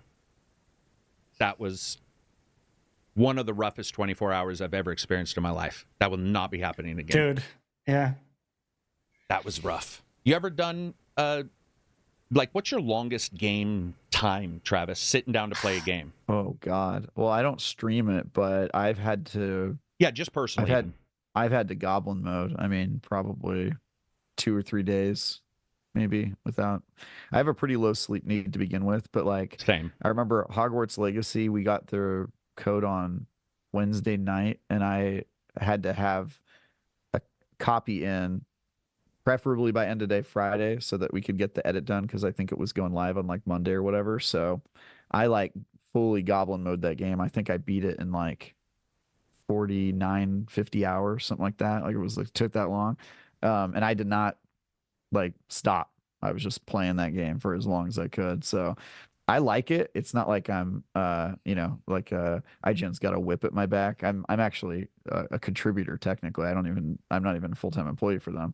So I just do it because I like it. I like the grind. That's what I live for. So when I feel really challenged by a review or a game that just comes out that I'm just obsessed with, I'll go pretty hard. If I'm doing it for fun, I try not to just 24 hours a game. But if I'm doing it and it's let's see if we can beat this game before the deadline, then I can go pretty hard. So people at the office make fun of me about it. IGN thinks I'm a psychopath. So I always get shit because I will play 24 hours without hesitation if I like a game for review. If I'm enjoying it, I'll play. I'm very organic. If I stop liking whatever I'm doing, I'll shut off and I'll be like, this is my work day. And then other times, if the game's enjoyable. So people have been in the Discord and been like, why is Karak active for 32 hours in a row. It's like, because he likes it, he's probably enjoying a game. Or the opposite, if the game is really bad, there are times where there's so much that I want to say that you're still up. But I appreciate you doing that. Oh, go ahead. You know what the worst one was? And when I say worst, I mean like worse for my body, not actually bad to play. I reviewed Asgard's Wrath 2. And if you know that game, it is a 100-hour open world RPG that's huge. in VR. Yeah. And so in order to play that game, because I got like maybe a month in advance, like I knew that I was going to be reviewing it. Mhm. And so I had done the research, and I knew that the MetaQuest 3 was going to only have like 4 to 5 hours of battery life. So what I did was I bought 2 MetaQuest 3 headsets. I installed Asgard's Wrath 2 on both of them, and then I was hot swapping the headsets whenever I ran out of battery. So I was syncing my save to the cloud and then putting on the other headset. And so I think that game I had like 2 weeks to get through, and it was a 100-hour game, and I basically did a completionist playthrough because I was obsessed with it. And that was not only exhausting because I was staying up like days at a time, but also because you're standing the whole time and you're like swinging your arms, you're swinging swords and you're pretending to whip across things. And there were times where I would just like take off the headset and I would have that compress around my face and my eyes are just bloodshot red, and that was insane. But I had so much fun with that game, like no complaints. That was not like that was not bad for me at all. I had so much fun playing that game. So I do hear that too, where there's like a negative connotation. I'll tell people I know what I'm like. I'm very militant. I wake up at 3:30 every morning. There's a very specific thing I do. So if I'm staying up, it's on me. It's not on anybody else. And totally. When I get a game on Thursday, I know you sound identical to me, probably maybe because you're a contributor, but I know for me, I can work on the weekend. There is no work day. And so I'll just tell the wife, I'll be like, all right. She'll say, did you get a game? Yes, I got 2. And I have to figure out how to get these 2 or decide not to do one or cover one in the podcast. But it's never, I'm sure nobody feels sorry, but it's never something to worry about. Because I think for most of us, the fact is, man, if it is a problem where you're starting to hold back on stuff, then maybe you're not going to be open to as many things as well. There might be a little bit of a arbitrary line you draw in the sand where now it is a job versus, because a lot of gamers do the same thing. Like I'll talk to Johnny or somebody else and they're like, oh, I couldn't sleep, so I'm playing this game. I actually sort of dig that. I sort of understand intrinsically what that person's talking about when they say, I couldn't sleep, so I decided to play this particular title, or I decided to put some time aside. I sort of like that from the reviewers that do it, and I don't blame anybody who can't, because it is a weird job. The timing is forked on game reviews, and you always hear, "Oh, you got it late," and I'm like, man, not really. If you work the weekends, but if you don't work the weekends, or if you stop at 5 and you get it at 5. Then yes, I absolutely do see why. But there's been multiple titles where I'm on. No, this, for me at least, this was not only easy to do. I had Sunday off because I just burned through this game. So totally, And the other thing is sometimes people say like, oh, you rushed through the game, you didn't really play it because you just wanted to get embargo so you could get the clicks. And I've heard that narrative before about reviewers, and I would just like to refute that claim, because the reason I rush through games to hit embargo is because usually the embargo is the day before the game comes out, and I feel kind of irked if a game is already out and it hasn't gotten its moment in the sun to basically it hasn't had its trial yet. You know what I mean? To me it's like if the consumer doesn't get informed before the game comes out, I kind of feel a little begrudged about it. And so for me, it's like a challenge of like, maybe something went wrong with the development process and they got the build in at the last minute and they just got it late or whatever. But like, I don't want that to rob the readers of IGN, or just in general people online who play games. I don't want them to be robbed of the opportunity to have a peer review the game before it comes out, so that they can make an informed purchase decision, because it kind of bothers me. It feels like sometimes, especially if a publisher's doing it on purpose, like they're giving it to you late because they're kind of trying to obfuscate how the game is. it feels like they got away with something if the game Mhm. comes out and nobody got to say what they think about it, right? And so that to me, it's really a challenge of like, I want to see if I can do this for the readers. Like, can I get them a good, thorough review where I played the entire game and wrote my thoughts before they're maybe making a purchasing decision that they regret, or something like that. So Yeah, that's why I do it. I like the information being out there. I do understand why there's because I've, especially with one company that I've worked with multiple times, now seeing sort of how their development process is. It's right up to the, right up to the edge there. But then I see Sony occasionally do a day and date review, and in a way that helps also, because then you can say, well, not everybody's worried about their game if they do that. But then some you feel a little hedge, or you're like, yeah, game code's coming, and you're looking at your clock, counting down days from the last email, and you're all, is time slowed down for them because we're right at the edge where, and Yeah. For me, I schedule out time. So it's like I'll schedule, and that's lost money, which for me, or lost time where I could be covering something else. But the big thing is, like I always tell people, please don't pre-order. Johnny, what about you? Any long-term, what's your longest gameplay? It's League of Legends, right? It's got to be. No, not even, because I have a strict 3-block policy for League of Legends, which means I play a maximum of 3 games and then I stop. Oh, damn. Okay. Yeah, Healthy. that's to stop what I call tilt queuing, which is if you lose, let's say 3 games and you're tilted and you just insta queue and you keep queuing, you just end up having a really bad time because you're playing worse, right? Because your mentality is terrible. And yeah, so overall, I think probably when Final Fantasy X came out, I was, to use your term, goblin mode. I would stop to eat, and pretty much that's it, and just kind of play that all day. So I think that's it. But I would add to what you guys were saying with the reviews, from the perspective of normal players, which I am. I always watch, Travis, I watch your stuff, I watch other people's stuff, and there is a little bit of envy on our side because, oh, damn, those guys got to play the game 10 days early. And that is sometimes a little bit like jelly, But at the same time, the times where you guys don't get a game and the game is out and there are no reviews or no data on a game, that's when you notice, oh, dude, we take for granted reviewers because it really sucks to have no data on a game that came out. And you're like, well, that kind of looks interesting, but I want to know how it plays, what's the fun factor and all that. Yeah. There's always this weird group of people that are excited, or at least they claim to be excited online when people don't get early copies of a game. They're like, oh, good, now you can't, stomp all over it before it comes out.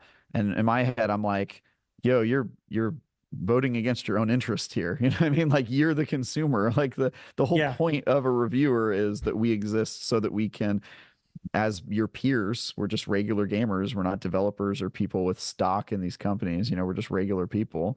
It behooves you to have people like us write about it, even if you disagree with the review. Just having those people out there stating what they think, it in aggregate, at least, it can give you some impression of where people stand. Or if there's specific reviewers like ACG that you like, it'll at least tell you what that person's opinion is, and maybe you agree with that person most of the time, and so you can contextualize how you might feel. I think I get why people would see a score they disagree with and get mad at that score because they have a different opinion, but reviews are opinions. And I think it's good to have more opinions versus fewer out there to help guide people toward their making these decisions, especially when your money and your time, more importantly, is on the line. It just sucks to not have any sort of guardrails or information there. Yeah, I definitely understand where people come from with the worry. And personally, there's a couple things I do to mitigate as much worry as I can. But in the end, my best friends and my own family I don't agree with. So of course, on a game, it's like the worst game of 1 versus 100 ever. I put out a review, and it's 1 million people who could possibly watch it. Whoever gets alerted from that particular subgroup, and I always know. I'm just like, here we go. I'll have somebody telling me I'm wrong, and they've never played the game. I'll be like, oh my god. Now, if they point out that you are wrong on something, which happens to everybody, you will get something will get out that you'll be like, you said this, and it's like, oh no, it's actually this. That's true. But I think that especially when it comes to informing people early, $60. See, here's the thing that blows me away, man. $20 is a lot of money to me. Maybe I'm just a penny pincher, but I'm always like, when I look at the cash that somebody may spend, it might be $20 once, but then it might be $20 the next week, $20 the next week, $20 the next week. Let's say they buy smaller games. Well, dude, you just spend $80 in a month. Like, that's. There's at some point there's a worry. There should be a thought of quality, and I've had people say, buy it, construct your own opinion, and I'll be like, that would work perfectly if everybody had an unlimited wallet. Yeah, and I actually, as a rule, do not talk about money and how much a game costs in the review, because generally speaking, money means different things to different people. There's some people where they have an nigh unlimited amount of money, and so $60 isn't a big deal. And some of our readers are 9-year-olds who have a $5 stipend from their parents every month, and so or stole mom and dad's credit card for their GTA shark cards. Yeah, it's very hard to put a measurement that's consistent on money, and also how much a game costs does not impact how good the game is. It does not make it better or worse. You're not having more or less fun while playing it because you paid a certain amount for it. And so I think it's entirely separate from the quality of the game. And so for IGN's style guide, we focus 100% on what's in the game. We get rid of all the noise, like how big the developer is, or how big the budget was, or how much money it costs. It just, is it good? Is it bad? What did you like about it? What didn't you like? And try to be persuasive in your opinion, and tell people that this is why you came to that conclusion, and explain how you got there. So I think that's weird too, because when I created because I've always been shocked when somebody creates a YouTube channel and I'll talk to them about reviews, and I'm like, well, have you created your basically your milestone, or your guide for, oh, what's that mean? I'm all, okay, you're in trouble already. Which is funny, because when I started, money did matter the most. To me, $60 is comparable, especially if you have a consistent pattern to where you can say this one was, this one wasn't. And the channel took off because so many people, that is what they thought. They were like, I do need to know if it's worth 60 or wait for a sale, what have you, as long as my context is correct within the review. Like, yes, but it is funny that regardless of that one thing that we disagree on, one of the major things that we do agree on is removing the size of the company at times, because there is a virtual, I don't want to call it virtue signaling. It's not really, it may not be that, but I'll sometimes it's like a weird, like, grading on a curve, like, oh, because it was a small budget, you shouldn't expect as much. And it's like, all right, but it doesn't make the game better, like. That's exactly it. It's almost normalizing down because of the, dev size. Yeah. Right. And it's just one person who made it. Give them a break. And I'm like, I mean, they're still asking for your time. For your time. Money, yeah. And that's the other thing is, even if we don't agree on time or on money, there's time, there's removal of stuff. And that's actually important too, is the removal. We talk about it on the podcast all the time. What a PR company says, it to me is very unimportant. It's usually the negative space of what they don't say. And that's sort of how I handle reviews sometimes, is what's not being, there's something there in the negative space where I'm looking and trying to sort of figure out some of the things that are a little bit more intangible. But when you look at all of this kind of stuff, in the end, it really is sort of the status quo that's been for years. When I started, there were rumors of, paid off reviews, right? There was occasional paid off the review. There was rumors of, remember Giant Bomb, Jeff Gerstmann was fired for the review. What was that? Was that Kane and Lynch 2? There was the whole hubbub about that. And you had said, sometimes a publisher will be prickly about, a poor review. Now, this could possibly be because I'm really mouthy, but I've never, if somebody were to ever be prickly with me in an email, it would probably just I would probably just say, whoever you are, never contact me again. But I do know it happens, but I think it happens a lot less than people assume. And that's the thing definitely. I sort of fight against is like, I get it because I fight against it too, but it's in actuality, really it's just, there's so many games right now. What is it we were talking about? There's over 2,000 released a month on Steam. Yeah. Hentai games you can remove. You still got 1,500.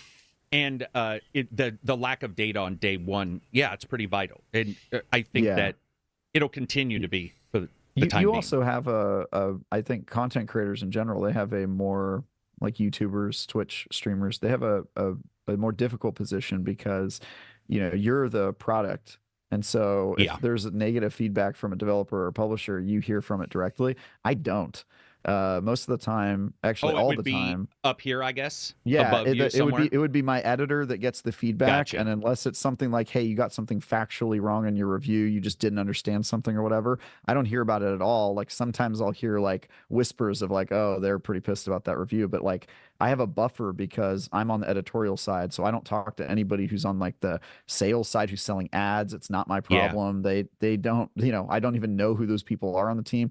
And then when talking to the publisher and developer, when I'm on a review, they don't know who on the team is reviewing the game, and I just work in a silo and I write my review. And so I have some advantages of like I'm insulated from pressure or any sort of conflict of interest or anything like that.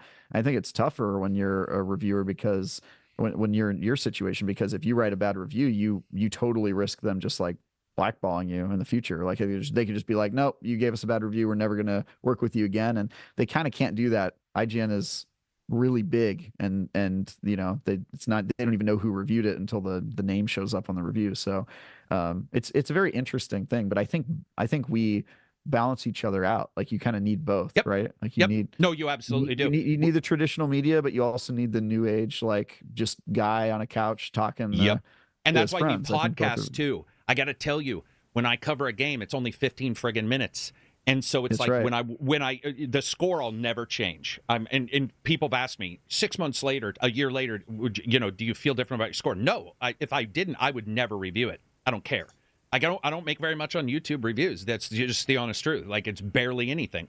And so that doesn't matter to me. But what does matter to me is that so I don't do sponsors at all. We don't do any ad buy. We don't do anything of any kind ever. And so that insulates me a little bit. But the one thing is I'm always waiting. And one happened this last year with Redfall, where, hey, I uploaded it at the wrong time and it broke the embargo by 10 hours. Oh, and right. What did I say? Okay. What did I say? Worst game of 2000. It wasn't even a normal review title for me because I almost never do that. But that game, sorry, really didn't like it. And it's pretty bad. And they were very. It was a very tactful, but very fact. It was a very fact-filled discussion afterwards, and I gotta say I was impressed.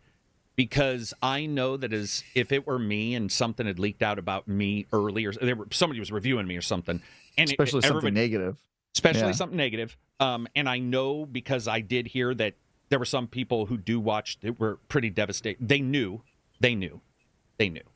but it was early. Nobody was prepared, and I was really it sucked. It's the worst experience I've ever had. Because to me, my only contract I have ever is, I have two. One between the gamer who's listening to me and one between whatever company. They give me a code. I tell them exactly what I think. Done. We're done. And I always follow the NDA. And so to have it break, and a lot of people broke it. In fact, I got DMs before I even knew it was broke. People saying, don't worry, it does happen. It's happened to websites tons of times. It's happened to, but it was terrible, man. And, they were open about, how it was bad. It was like they were very cool about it in that business. Like there was nothing unprofessional. There was just like, hey, so explain yourself. And I did, and I still did Starfield later. But it was one where good. I pretty much took from the conversation, you'll never get code again. And I was like 100% agree. In no way, shape, or form do I think that's weird. Like that, it's never happened. That's terrible. I don't believe I should. And then later on, there was another discussion where it was like, okay, we've checked, and you don't do that kind of stuff. And it's like, maybe we'll look at it. But It does happen, man. They're people too. Yeah. That's the other thing. I've talked to people who are PR now that were devs, and they're all, dude, we get it. You know, I mean, Totally. I've had people say it at a GDC where I would be, oh, I messed up. I was talking about guns, and I said this wrong word, because that bothers me for some reason. Like, I'll sit there for a year on some video I've done where I said something wrong, and I'll be like, God damn it. Yeah. You know, I'll edit it out. Luckily, YouTube has a little clipper, or you guys can say edited yesterday, and you can go in and say we were wrong on this. But still, you're like, hey, man, this was my job. This is my. I take it serious. I take it personal, and you get that pop. But it is fun too, because now that I'm in it and seeing it, it is worse. It is way better than I thought it was. And I've said that a couple times in the podcast, where when I first started, I was expecting skullduggery, man. I remember teasing one of my friends. I was like, this is going to be not Sea of Thieves. I was like, you know, Pirates of the Caribbean shit going on here. Like, there's going to be all kinds of money chests. And there have been, especially like Chinese companies have offered amounts that are mind-blowing. I actually emailed somebody the email saying, is this a scam to get a link or something? They're like, no, dude, that's going around right now. That's like how much is being offered. Crazy. It is. Wow. It is many months worth of money for one video. I was looking at it going, what the Yeah. I'm not surprised that they tried, especially like China's kind of shady. Yeah, like, they got a different idea on what you can get away with, right? Yeah. But I mean, I could just say, like, I think the vast majority of the industry is people trying their best, and people want it to think that it's like a conspiracy, or that there's just like beef going on. And I you know, there's some beef, but it's really just not that. It's people trying their best. Like, IGN's writing reviews. We're trying to give people honest opinions. People sometimes accuse us of stuff that probably isn't real, especially when it comes to reviews. I can tell you for sure a lot of the stuff they say is just straight up not real. And they do the same with YouTubers. They say, you know, you guys are getting paid because you're working directly with the publisher developer. So it's just I wish. It's not that, guys. Everybody's trying their best. Trust me. I wish I was. I wouldn't be late on my car payment. You don't get in this industry for the money. Trust me. Trust me, guys. Oh, yeah. Oh, you mean into this business for the money? Yeah. Well, I mean, I guess I would stream maybe or something. You know, because maybe. Or I would do something. But even that's a crapshoot. That's like saying I want to be a rock star. Yes, exactly. Yeah. It's like saying I haven't released a rap album. Please buy it. And you're all, what? What were we going to say, Johnny? I'm sorry. Well, speaking of like people trying to do their best, I was thinking about something we've talked about in the past, where a game comes out on Game Pass, for example, but there was no announcement for it, and we find out after the fact. Like, we've had a few of these just sort of like Remnant 2. Remnant 2. It's like, oh, it's on Game Pass. Well, there was no PR or announcement, and it almost feels like someone dropped the ball on it. We've had a few like those, and I just want to like hear your take, Travis. Do you think, you know, Occam's razor, the simplest explanation is that someone just screwed up? And or you know, you have the conspiracy theories. Some conspiracy, yeah. So I happen to know how that works. The whole like where you have like an object in our CMS that's like, this is the game and here's the platforms it on, and there's a separate team that handles that, and sometimes they just make mistakes, and it happens on PlayStation and Xbox. But for a while there, they were only taking the ones that were Xbox and then pointing to that as like, oh, look, there's a conspiracy here. But like, of course, if you remove all the facts and only highlight the ones that support your argument, it's going to look shady, but it's just not the fact of the matter. And then I think the Remnant 2 Game Pass one, like that one was a surprise drop, because I actually reviewed Remnant 2 and I did the IGN First for Remnant 2 because it was our IGN First game one of the months, and they were not planning to put that game on Game Pass. We knew that Remnant 1 was on Game Pass, but all we had heard from Gunfire Games at that point was, yeah, we'd like as many people as possible to play this, and you know, Game Pass worked for us on the first game, but we don't have any plans right now. That was kind of the messaging. And so that one sort of just like came out randomly. And it's also possible that if we don't cover it with a news story when it does hit, in Remnant 2's case, it hit Game Pass long after the game had come out, and so it might just be that there wasn't an audience or like traffic around that game anymore, right? Like, it just sort of like you know, what didn't make the news cut that day on the news team or whatever. So there's a lot of different reasons, but again, it is just people trying their best, and sometimes people make mistakes. And I think IGN's always been pretty quick to correct it when it comes to the whole like platform thing. But yeah, it was funny to see people only highlight the Xbox instances of that, because to be truthful, there's so many games coming out all the time, and sometimes it's quite opaque to find out what platforms they're on, because the websites aren't always accurate and they change them, and there's all these things that happen. And so sometimes mistakes get made, and yeah. Remnant 2, I believe, personally, just because I looked at Ubisoft accidentally leaking Beyond Good and Evil's anniversary and some other stuff that occurred. Microsoft has had 3. If I were Phil Spencer, and I know Phil's listened prior, but I'm sure not anymore. If I were Phil Spencer, I'd just wink at the camera and say, keep your eye open, because it's starting to look like true mistakes. The Remnant one in particular, Remnant 2, when it popped on Game Pass later, the company itself didn't tweet for 10 hours. Yeah. So like they were asleep, like they were, in bed dreaming of sheep and shooting guys, and they woke up and they're like, what the hell happened? And then Xbox didn't for a while either, many hours. So it made me think that, like, you have an automatic timer. When I upload a video, I can choose the time. And for example, Redfalls was 8 a.m., not 8 p.m. And they're usually 8 a.m. Most embargoes, 99.9% of embargoes, are early morning, not late in the afternoon. And so I'm just wondering if it was the wrong day, because it was about a week or so, maybe prior to the Game Pass new month, or so. I can't remember the timing. Johnny and I covered it when that particular game happened. But there's been a couple, and I think sometimes it's just a mistake. It's legitimately a tweet that somebody, maybe PR did. I want to tweet this in a week, and they choose the wrong day, and then everybody's asleep, and nobody's tracking that this goes out, and it can absolutely happen. Next up, Neil Campbell, $5 super chat. We need a game where shouting at the screen or threatening violence towards the main character makes the puzzles easier. He's playing The Witness right now. Or Hellblade 1, the lineup puzzle in Hellblade 1.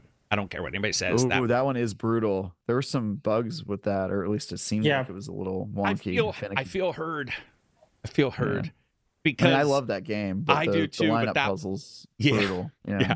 And every podcast I go on lately, I don't know why. Probably because of Alan Wake 2 and the calculus puzzle out of the blue or something like that, which I loved, but it wasn't finicky. Where Hellblade 1 had some finickiness. Finicky. And I remember doing the review, and you also reviewed a game where I actually DM'd the developers. You reviewed Operencia. And I believe it might have been Baldur's Gate, but it was what? Do you remember reviewing Operencia? It's an older game. I don't think that was me. Oh, it comes up on your Open Critic. Really? Yeah, I looked at it yesterday because I was tracking these. Unless I clicked on a different Operencia and the Stolen Stunt? Yeah. That one? Yeah. No, that wasn't me, man. Okay.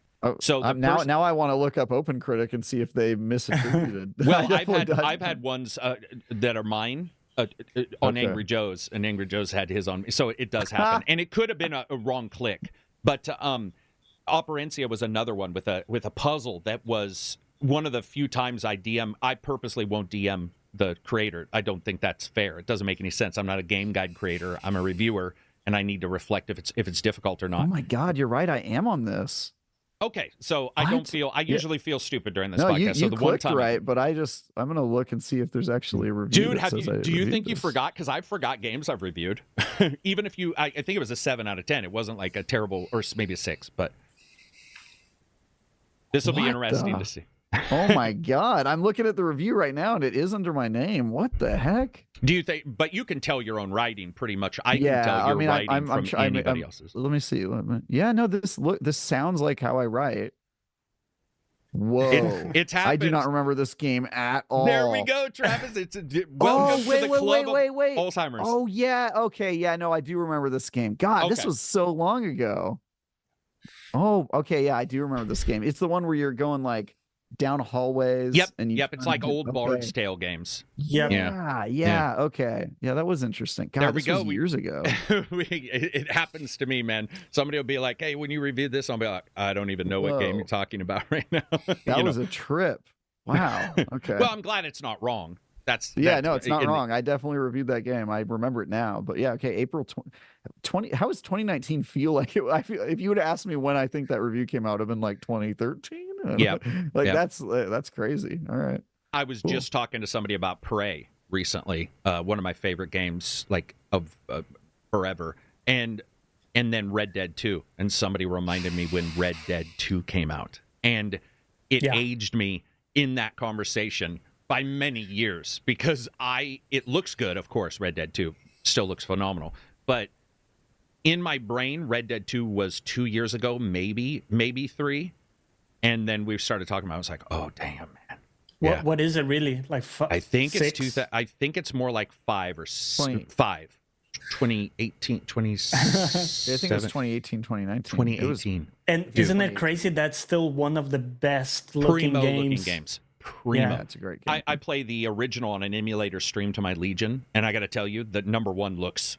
I mean, even for an older game, it holds up. They hold up. Spicy Tamale, $5 super chat. I've been wondering why games there's long staircases but no stair animations.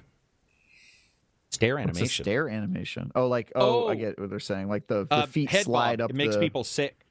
Yeah. Oh no, he's talking about, you're right, third person. Yeah, where third person, their feet just slide up. They don't step on steps. Yeah. I can tell you why. I sat down and covered Valhalla and covered Red Dead 2 for a walk in the walk, and Euphoria, one of the physics engines, does a better job at it.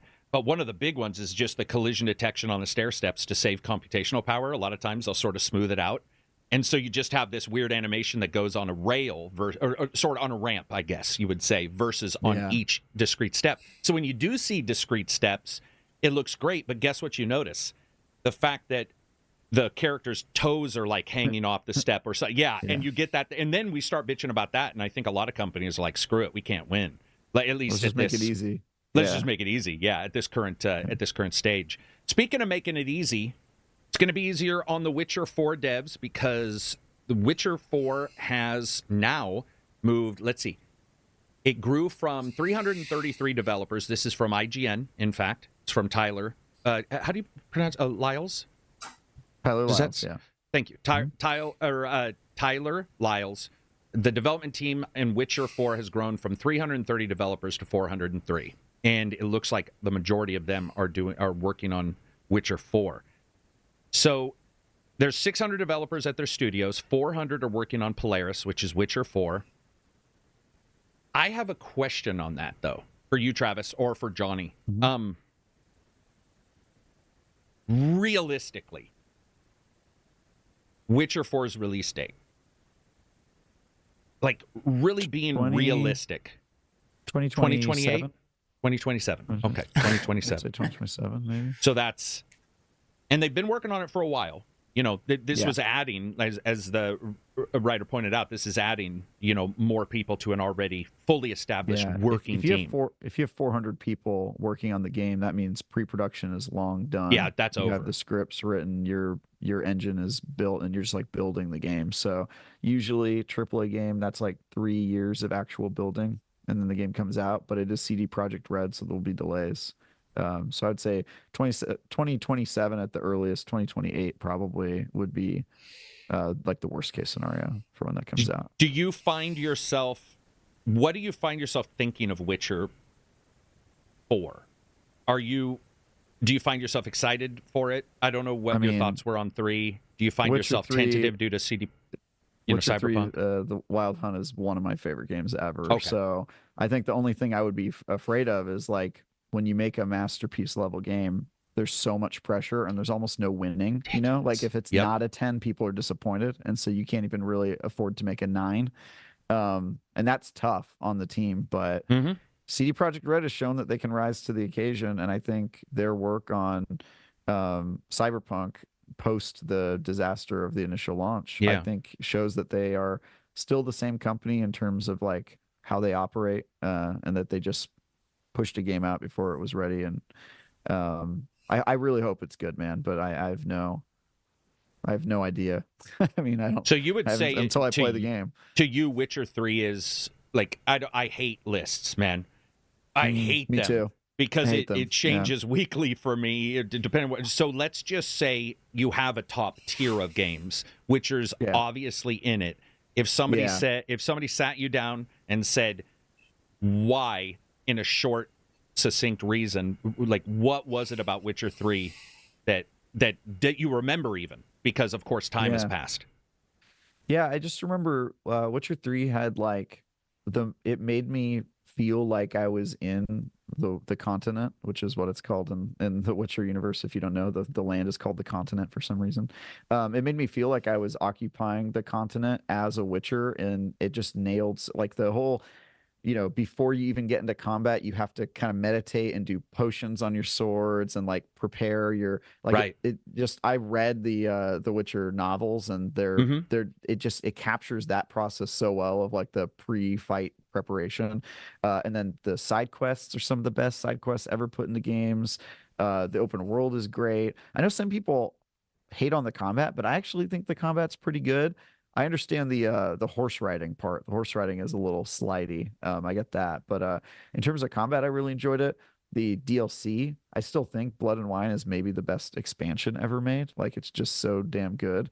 Yeah. So for me, it's like story, immersion, the fact that the gameplay, they got so many things right. The writing is so good. Voice acting. I mean, that game came out at the right time for me. I probably spent like 6 months in that game, just like doing everything, every side quest, every monster hunt.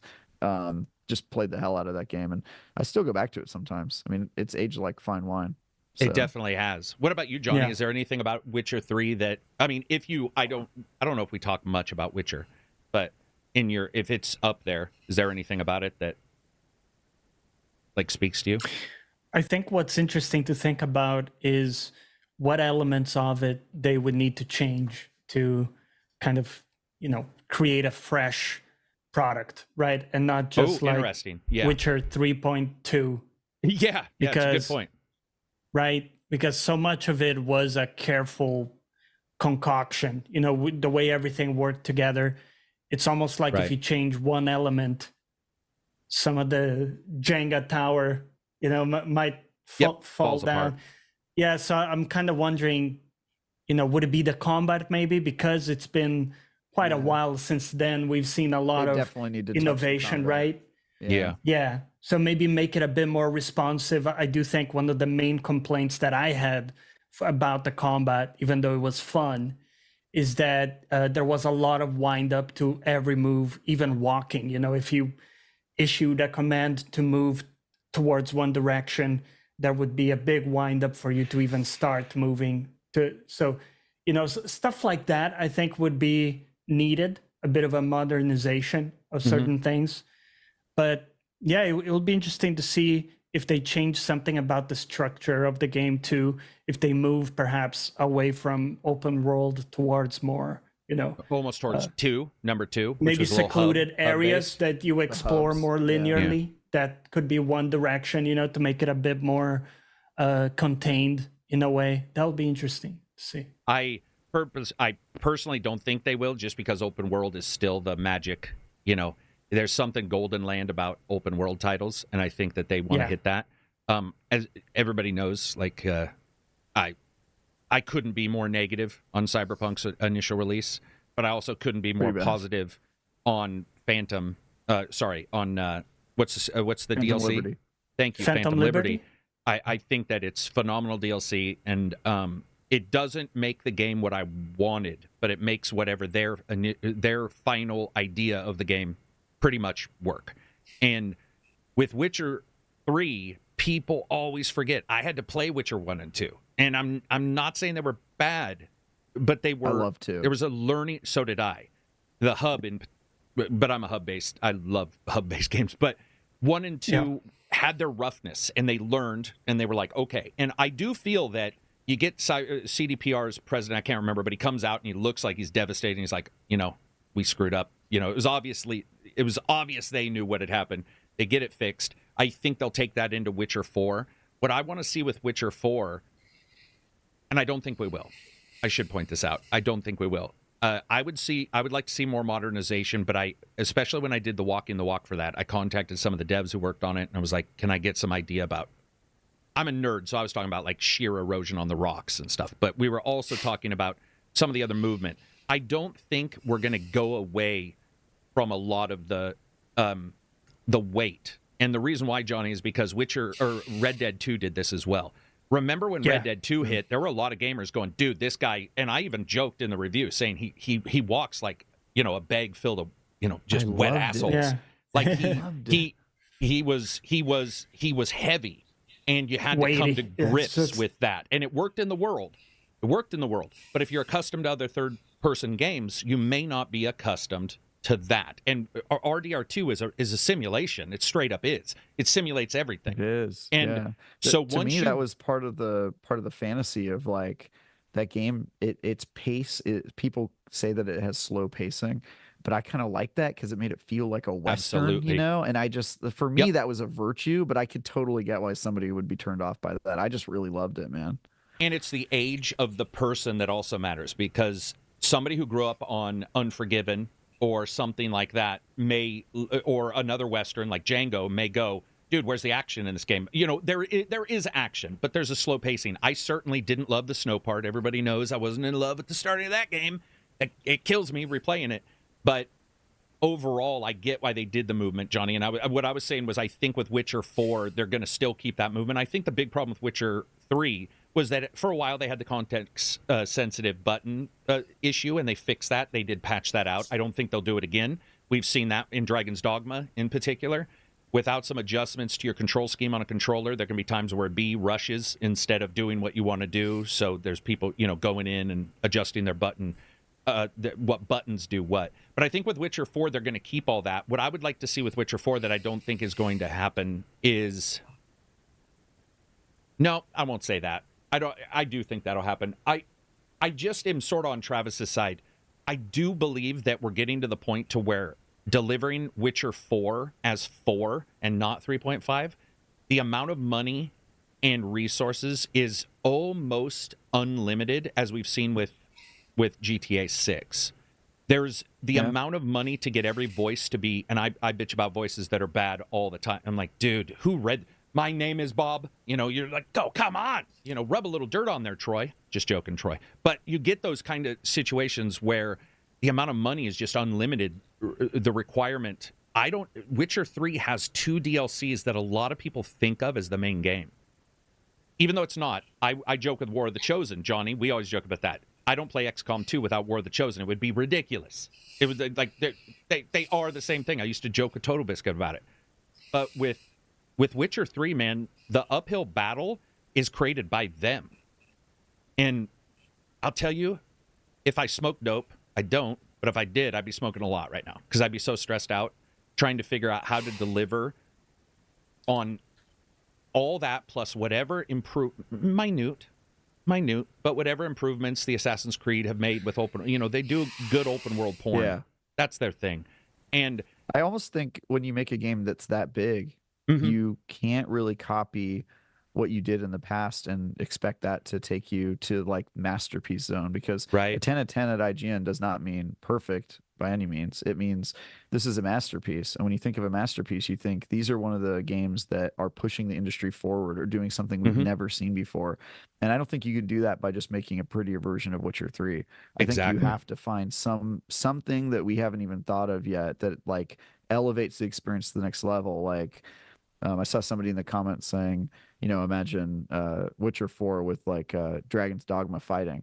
I think there's something to that, right? There's some like learnings of like the Monster Hunter series and how you climb on top of the big beasts and stuff. Like that's definitely something Witcher 3 was missing, where if they could pull that off with the AAA execution, I mean, that would be pretty huge. So I hope that they swing big and try something new and don't play it safe. Because that's the stuff that I get out of bed for. It's like, what are the crazy, weird, super ambitious experimental games? So and to me, I mean, it's easy for us to say that like AAAs don't take any risks, and there is risk mitigation in every company that I've ever talked to, small or large. But of course, with larger companies, there's maybe more money and more risk. But with Witcher 4, I think the other thing, I don't know about this, so you guys can correct me. It is not him, right? They said that was didn't they say 3 was the last Geralt game? Doug Cockle, the voice of Geralt. I believe somebody had told me that they thought that 4 wasn't going to be him at all. It was going to be like a make your own Witcher or something to that effect. I have not heard about that. It's not going to be Geralt. Interesting. Correct. Okay. Is that correct, or am I right? I don't know. Misread? Okay. I don't know. Because I think if it is Geralt, it almost has to be a prequel, right? Which is a little weird. there you go. Yeah, I didn't want. Yeah. It's not a spoiler. The damn game's, Yeah. whatever years old. But I did sort of want to walk around that, or because I don't know how you do that, right? And Red Dead 2 nailed it. I played Red Dead 1. I knew what happened. And I played Red Dead 2, and I knew what was happening right up until it happened. And I was like, all right, that works. So they were able to do it, I think, for sure. Witcher 4 could do it. But the weird thing is, and this happens, I'm sure Travis has seen it, but Johnny and I talk about this all the time, where you play a game that's a prequel, and it has so many vast improvements over the possible future that you saw in the first game that everything within the fiction is broken. And you're all, why do the guns work better, 10 years ago in this game world, and they work like shit because the game's original title that was technically in the future has less technology. I don't think that happens in The Witcher, though. They're not in that game engine. They're not Yeah, gonna swords won't add suddenly some stop new working. Tech. Yeah, exactly. Well, I meant game mechanics. If you really improve 4 and then you try to replay 3, and they have a remake of 3, right? Isn't that happening?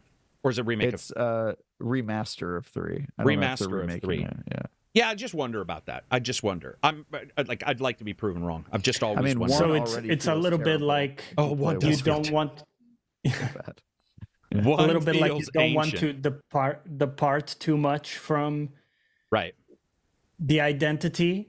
Like, if in the original you're casting Quen or Quell, like the shield one, you kind of want that to be maybe derived from or in there in some form in the next one, or that type of stuff, so that it doesn't feel like you're playing DMC, instead of. I don't know why they wouldn't just use Ciri, because she's like the obvious heir apparent. That's what that would make sense. Yeah, in the old, and she's a very well loved character in there. That seems like the right choice to me. Moving on from there, I do want to hit just briefly. Travis, you have time, right? If you don't, I've got till 1. What time is it for you? I'm on Pacific. It's 12:24. Oh, so yeah, that's what it is. I'm in Oregon. Yeah. So okay, we're good to go. So we'll go towards that point. But looking at some of the other news this week and talking about particular things that have happened, Stellar Blade's demo came out today. And it rolls. Okay, so this is weird.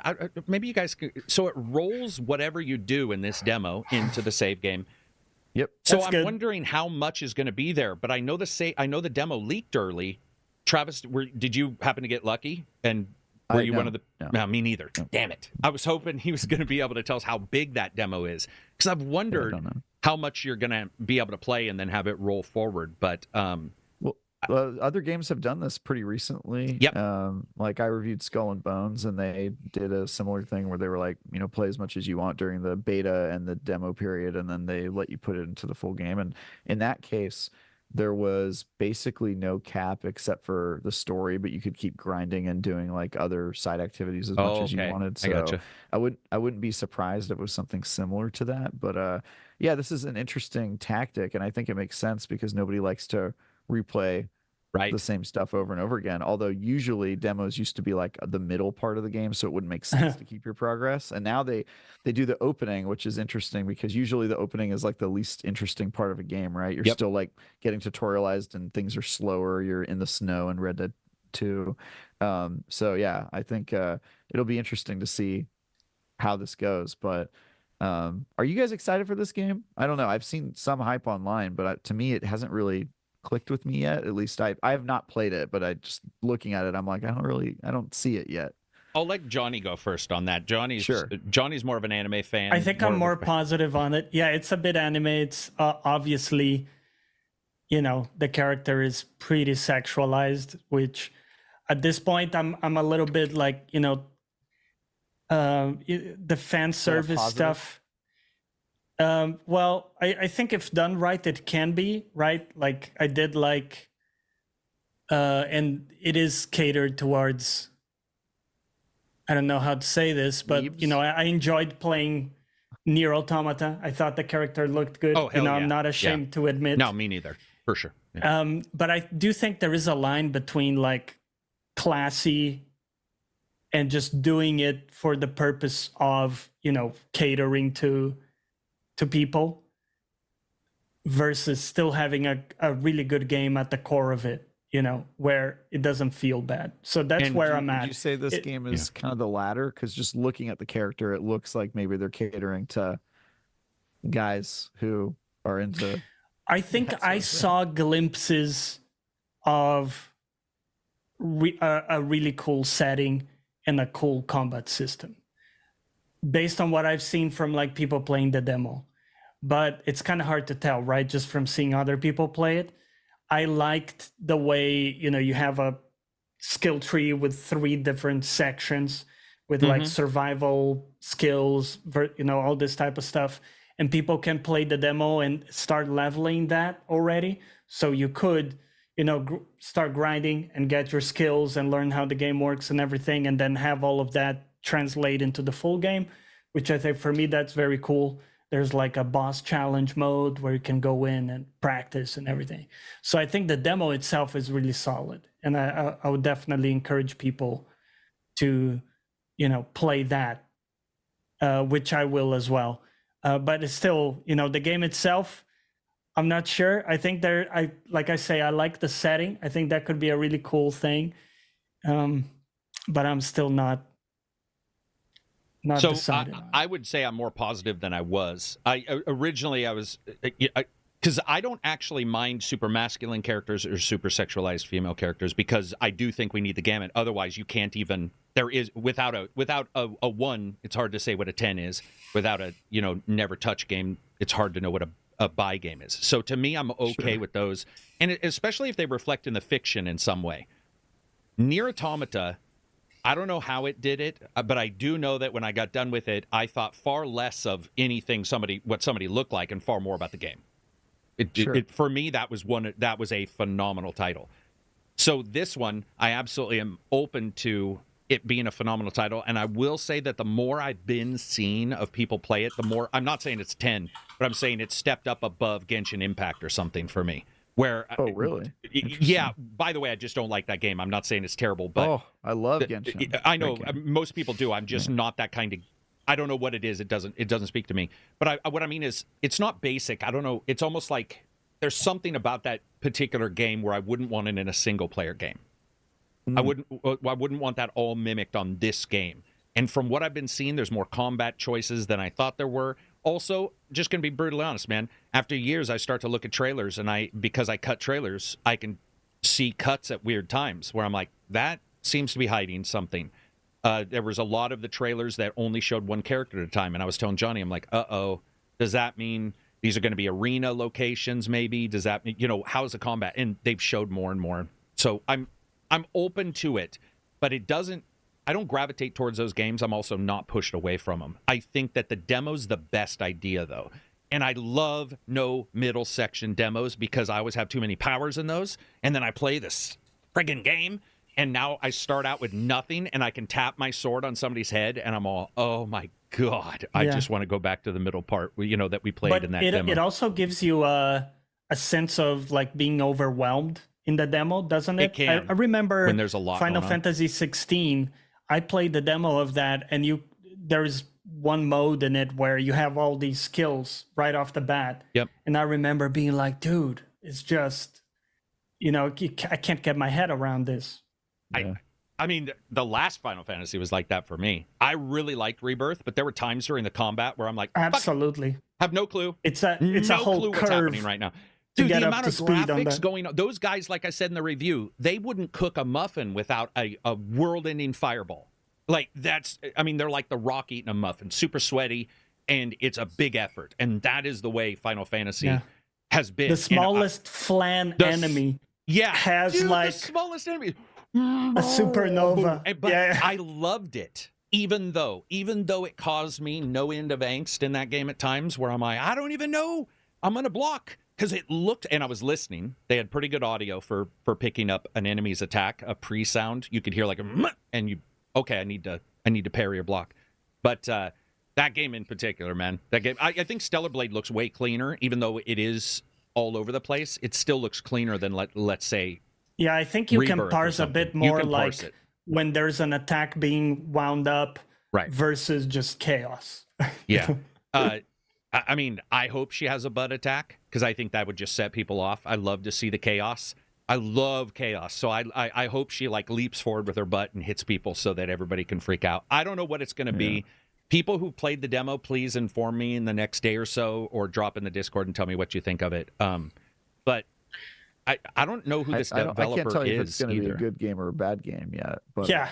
I can tell you, for me personally, the like hypersexualized character makes me want to play it less. Like, you know what I mean? Mm-hmm. Like, to me, it's just like sort of, you know, I react the same way whenever there's like a like stupidly ripped like dude bro character with the, you know, the shotgun over his shoulder, and I'm just like, ugh, you know, it's like it's just a little bit of a cliche. But if they played into it and made it super, I mean, there's exceptions, right? Like Bayonetta is kind of the same thing, and that game manages to pull it off. So I'll give it a chance, man. I'll give it a chance if it's funny, if it's got some heart to it. But my initial reaction was, oh brother, one of these, you know? It's like just kind of makes you raise an eyebrow. Even though I wear a beanie, I remember when you know, Dom and Marcus first showed up for Gears, and I was like, come on, you have a motorbike muffler on the end of your gun and chainsaws. Like, how dude bro can we be? And then I played it, and I was like, all right, I was wrong. That was fun. I loved it. Tactics, of course, being the best of them, but it was it worked. So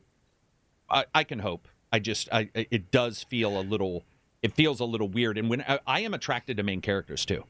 If the main character is, because I'm staring at them the entire time. So if the main character has something weird about them, even, for example, Nier, but other games where maybe Surge 2, for instance, was one that I really loved. Surge 2. And you're pulling people's arms off and taking them home to build your own arms. There's a few things I find more enjoyable than that. I was like, this is crazy. The way, but he looked rough. Very intuitive. He because it's weird. like, oh, you need a arm though, piece.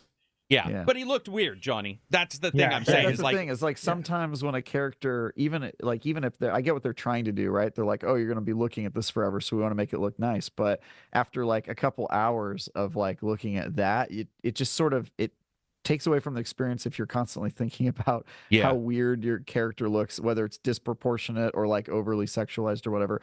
It just sort of like, it undermines the game almost, right? If you're constantly having to go back to that or getting that put into your mind. So I would have just been, you know, it's not about the sexualization. By all means, go for it if that's what you want to do. But it's about the distraction, or, you know, is this necessary, or, you know. It was definitely a bit distracting.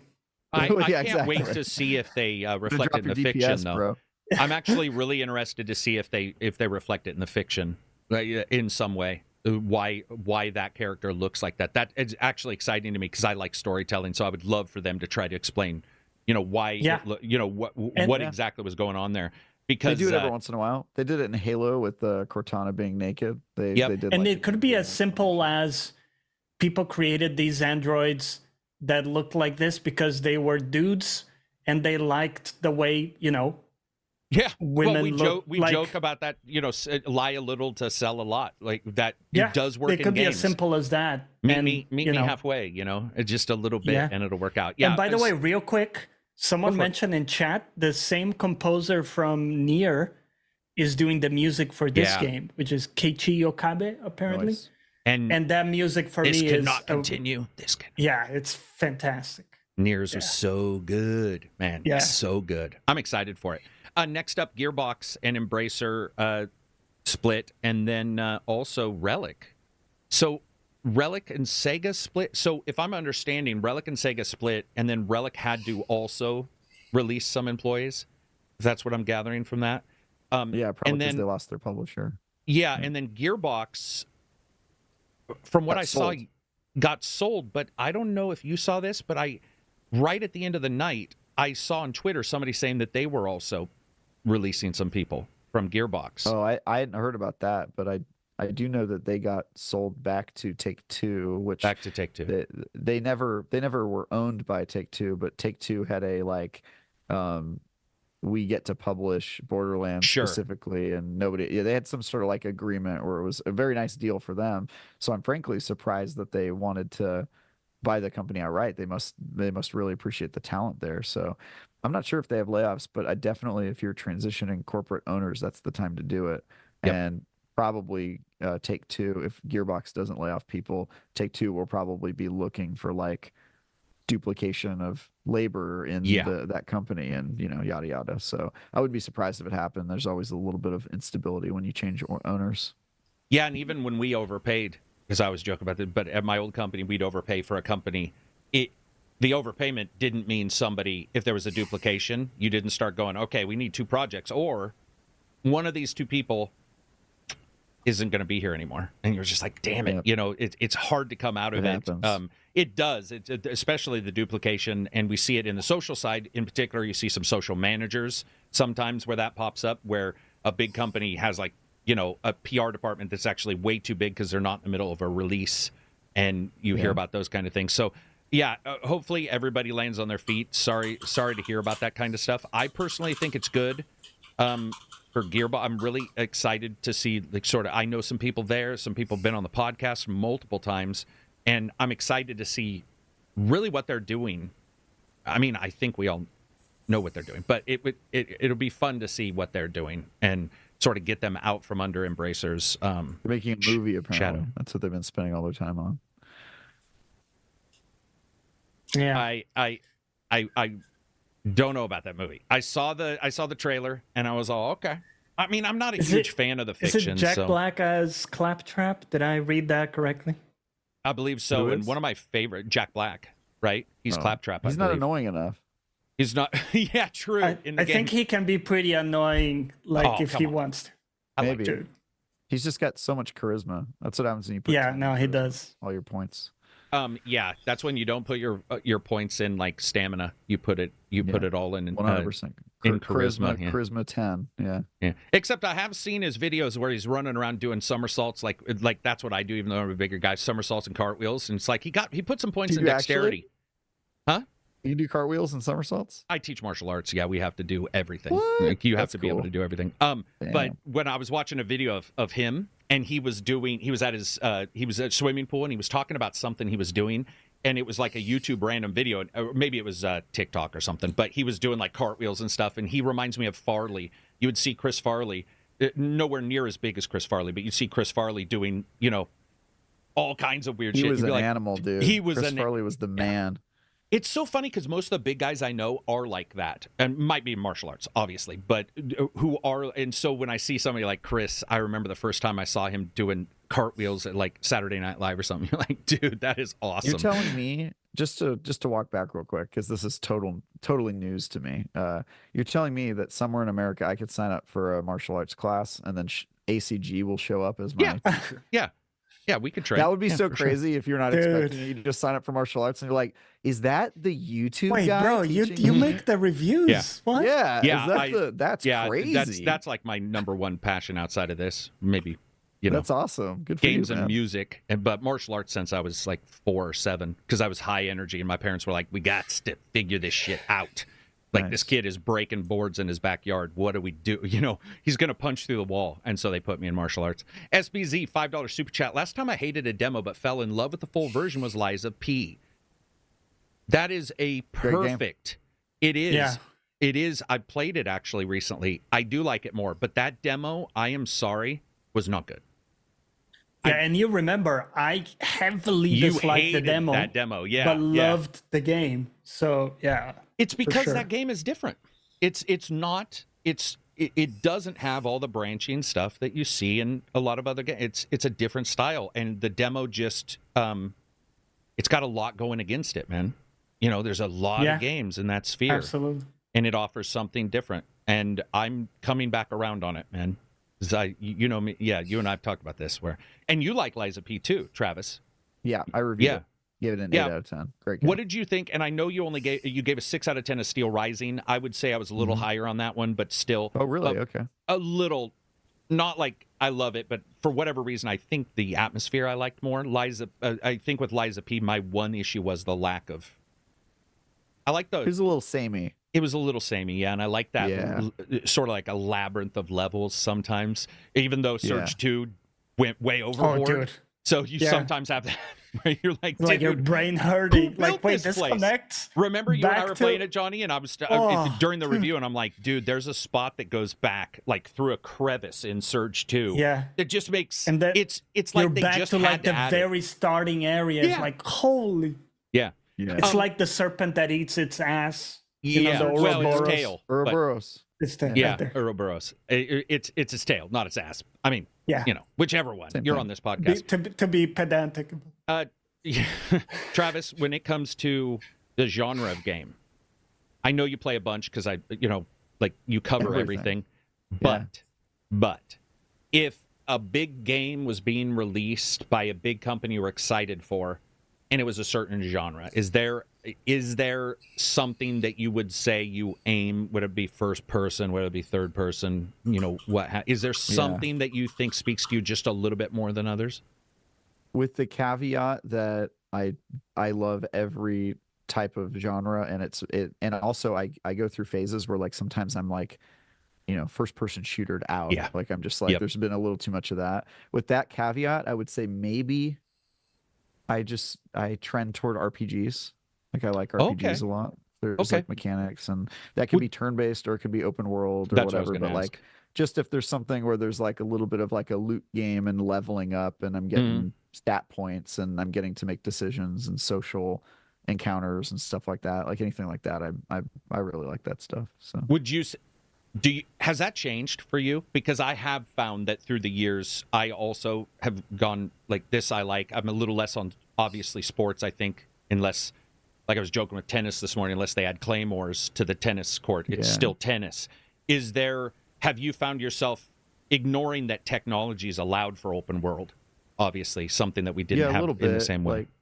You know, when I was younger, I used to really like first-person shooters. That was where I spent most of my time, and I don't think I spend as much time with first-person shooters these days, unless I'm doing a review for them. But I still really like them. Like I said, like this is really a Sophie's choice for me choosing like a genre because I love all of them so much. But yeah, it has changed a little. Like I remember RPGs back in the day. The idea was, you know, bigger is better, and I don't think that's necessarily true anymore. Sometimes I will really appreciate a game that respects my time and just gets to the point and gives me the meat, you know, without all of the kind of side dishes that maybe are not as worthwhile. And so, you know, it just depends on the game. Then sometimes I see a game that is enormous and has all the bells and whistles, and I'm so happy that it has them. So I think any of them can be good. It's really just about, you know, the content. If it's compelling, if it keeps my attention for as long as it demands that I pay attention to it. That sort of thing. You find yourself? I found myself super excited, and I did read your at least a little write up that you did on this game. But I find myself super excited when I don't expect it. A company decides we're going to do something with this IP outside the box, and to me, Gears of War Tactics is one of the best examples I've ever played in my life of that. And it was. I don't think people realize the magic of Tactics. And one of the biggest magic moments in Tactics was when you realized even the movement systems in the third-person game felt slightly like turn-based movements. And so when you get the turn-based, you're all, oh my God, this is Gears. This actually somehow this feels like somebody just hitting pause on the movement, but it still feels, how the hell did they do that? Has there been any other games, or you can talk about your enjoyment of Tactics? Has there been any genre switches, for example, like a Fallout, where it went from, you know, more of the point and click to third/first person for Fallout 3? Yeah, Gears Tactics I think is so underrated. I love that game so much, and you know, every once in a while, I really am a fan of genre switches because A, I like all genres, and B, I think that, again, games that are taking risks, developers that are taking risks and trying new things, they tend to do things really well, or they tend to satisfy me more in terms of, like, you know, show me something totally new that I haven't seen before. I'm trying to think of some really massive switches genre wise. Oh, I like this is going to be controversial, but the comments are about to hate me. I like Banjo-Kazooie Nuts and Bolts. So do I. I like that game a lot. I guess that was a genre switch from platformer. That was. Yeah, it was a platformer Banjo-Kazooie game. And that's not to say that I don't love the platformer Banjo-Kazooies and that I don't wish that there was a sequel to those games. Right. I'm just saying, for what it was, its own separate kind of pocket of Banjo-Kazooie, that game ruled. I think people didn't give it a chance because they saw that they were pivoting so hard to a racing game and they just sort of wrote it off. But if you actually engaged with that game, it's actually pretty good. It's pretty good, surprisingly good. So that's an example of one.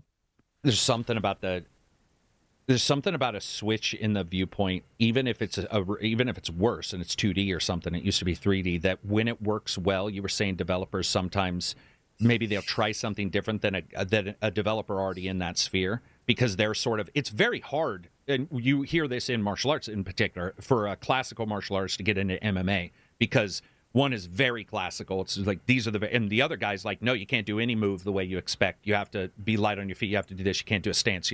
And with games in particular, I've noticed that some stick, and they might be really good, but they don't really try anything new because they're like, this is sort of what we've done. We're going to iterate. And then that company that jumps into that sphere, they don't have any really vested interest. There's no desire to appease a fan base, maybe. Yeah. At least in that genre type, they don't. And so they're all, we're going to try this, and it works a lot of the time. Yeah. Now that I'm thinking of it, there's so many other examples jumping in my head. Plants vs. Zombies Garden Warfare. Oh, I love that game. So great. And that's they went from tower defense to third person shooter. And it was good. And it was damn good. It's like surprisingly good. Oh man. Yeah. I love that game. Halo Wars, I think Halo Wars 2 in particular, like that was a crazy pivot. So man, I love when they try new stuff with that. And then the other side of it is that sometimes you have a South Park snow day, but like even South Park, they've switched a whole bunch of times. They had a tower defense for a while. In the Xbox arcade days, there was the South Park Let's Go tower defense, which I thought was great, and then they switched completely to turn-based RPG, which I also thought was great. So I think experimentation breeds really cool and unexpected stuff, and I love seeing that. So another one that I loved was Risk of Rain 2. I played the crap out of that. And I liked the original already, but it was a 2D side scroller, full like pixel art stuff. And it grew to be so much more with the 3D and everything. Very cool. I also got to see an upcoming game that's going to be coming out in early access later this year that is switching genres at GDC. Ooh. So I'm going to write something up about that, I think, at the end of April. So I'll have, unfortunately, the news is delayed because I have to wait for them to get B-roll that looks good enough to go into good video. The old hell of B-roll. Sorry. Yeah, because the B-roll that I played it when I was at GDC, but it was very unpolished. There were textures missing and stuff, so they have to like polish it up before it's ready. But that one is a genre switch, which I'll be reporting on at the end of April, which is a pretty surprising one, I think. And it's a game a sequel to a game I really liked. So I like, people. I don't want, this is not an ego thing, so I'm not saying I like to be proven wrong, but there is something awesome about being proven wrong. And when it comes to games, so as somebody who reads, since I was the youngest, I've always read, and you get that author that surprises you, but they're doing fantasy, but they're doing a hard fantasy versus soft. I love that kind of thing. But I've been proven wrong on many times on my expectations being dramatically under what I get delivered. And one of them is Fallout. I do think that while Fallout 3 wasn't perfect, I wasn't dead set against the Switch, but I was like, my brain just wasn't. It didn't really. It couldn't comprehend what they were going to do, and then you have New Vegas and stuff, and I know a lot of people like that. I'm going to shout out a game that is not amazing, but they proved me dead wrong, even if maybe you don't agree with what I'm going to say, and that is Knights of the Old Republic Online. When that game came out, those guys came out, and they I'm telling you, I was sitting there in my office at my old job at HP going, liars.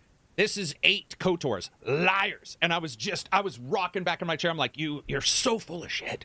Blah, blah, blah. Yeah. There's no way. And even if you only take 3 of the stories, and I like every one, I've played every one at least twice. Imperial Spy is the best. Imperial Spy is really good. I liked Trooper, but I liked Imperial Spy. They both have they all have something good. Mostly, there's 1 or 2 that are a little laid back. But the fact that I was so dead wrong. The healer one was a little. Jedi counselors. Yeah.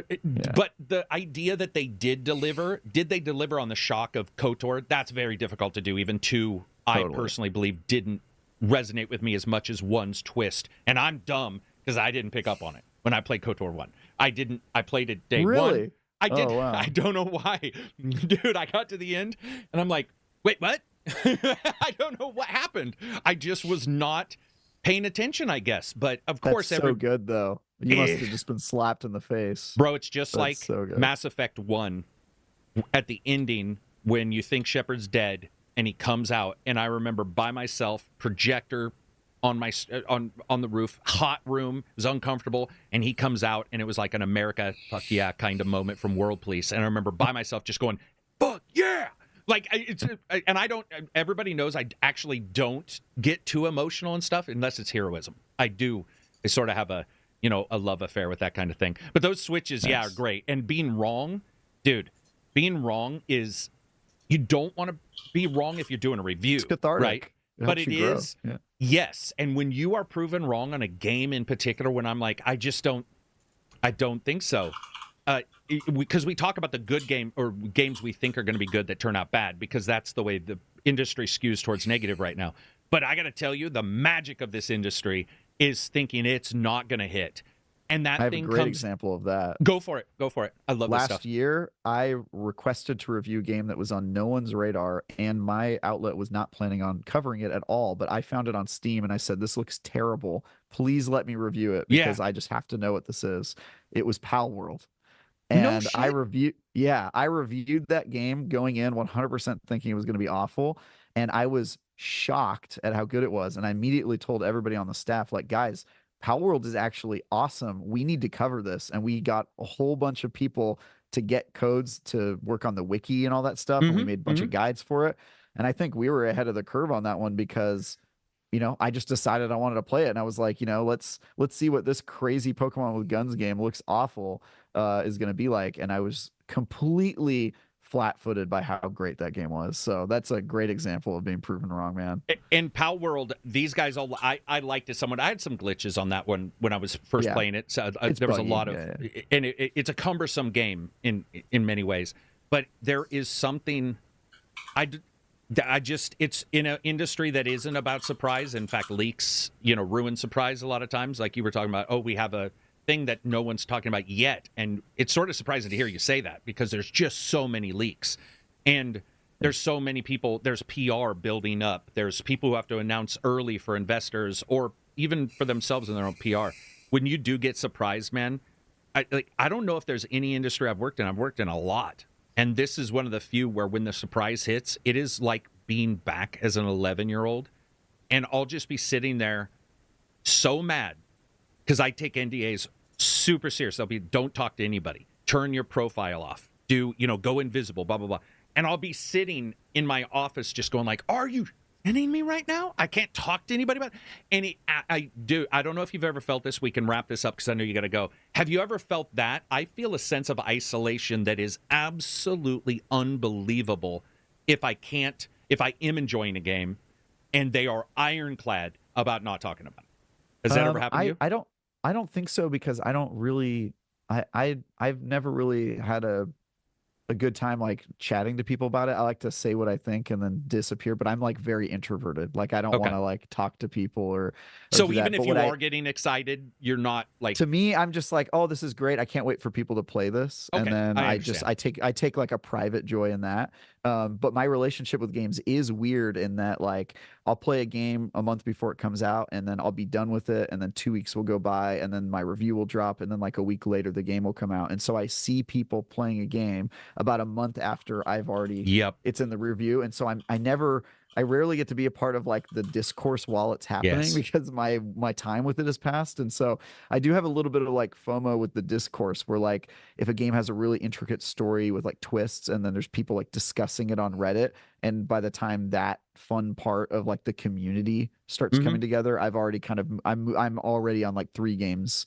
later, Yes. And so that there's something to that where it's like, oh, I wish I was there in that moment for the Pal World launch because I played that game 2 weeks before, and so I didn't get to see all the memes and all the kind of fun. And so I do miss out on that. But yeah, to me, I love keeping the secret because it's like putting a present under somebody's tree and like waiting for them to open it. Like you don't want to spoil that surprise, and the joy is in them kind of experiencing it. And so, I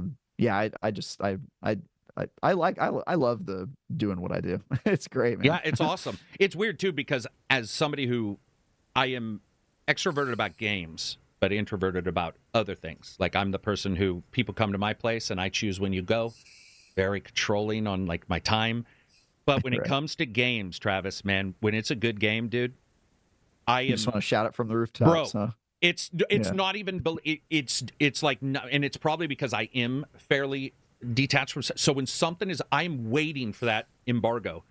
I am chomping at the bit so that we can talk on a podcast, because people have asked me, why do you do the podcast? It hurts the channel. It does. It, especially if you do a podcast over the top of reviews, people won't watch a podcast, or maybe they just like that. I don't care, because when these guys have played a game like on Wednesday and I've been playing it for a while, and all I want to do is be like, what did you think about this or what have you? So I guess it's the same FOMO in a way, but it's magical, man. It's so good. I don't want to hold you anymore. Johnny and I go a little longer, so we'll stay here. But do you have anything else that you want to pimp before you take off? Any other? Yeah.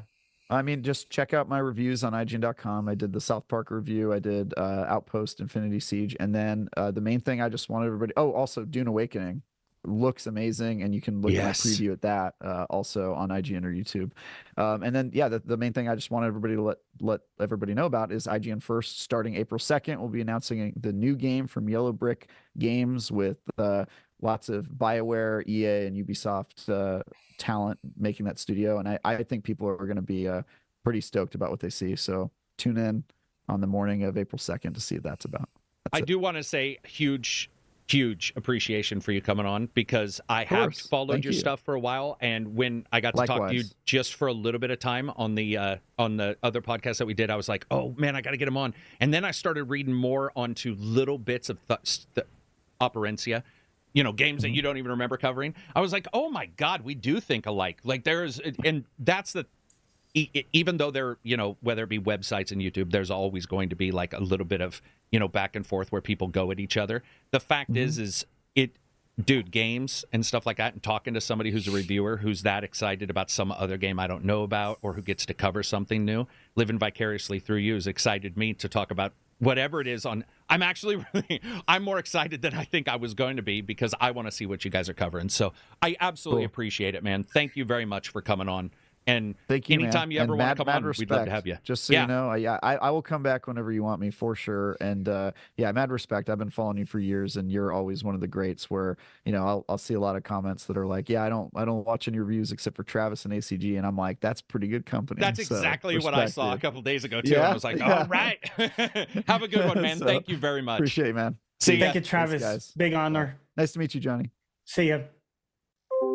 It is now just Johnny and I. We're going to try to keep you excited for a little bit longer, but I won't hold Johnny this time, because we do have a slightly shorter one, so I can let Johnny go pee. That was cool. And like people give IGN a lot of shit, but it's good to remember that at the end of the day, it's individual contributors that make up IGN. And you might have seen one review you disliked that was made by another person, or like the context of it, where they said it had to be a short review, because that's the other thing. IGN might say, listen, the video has to be, short, because people give them crap for.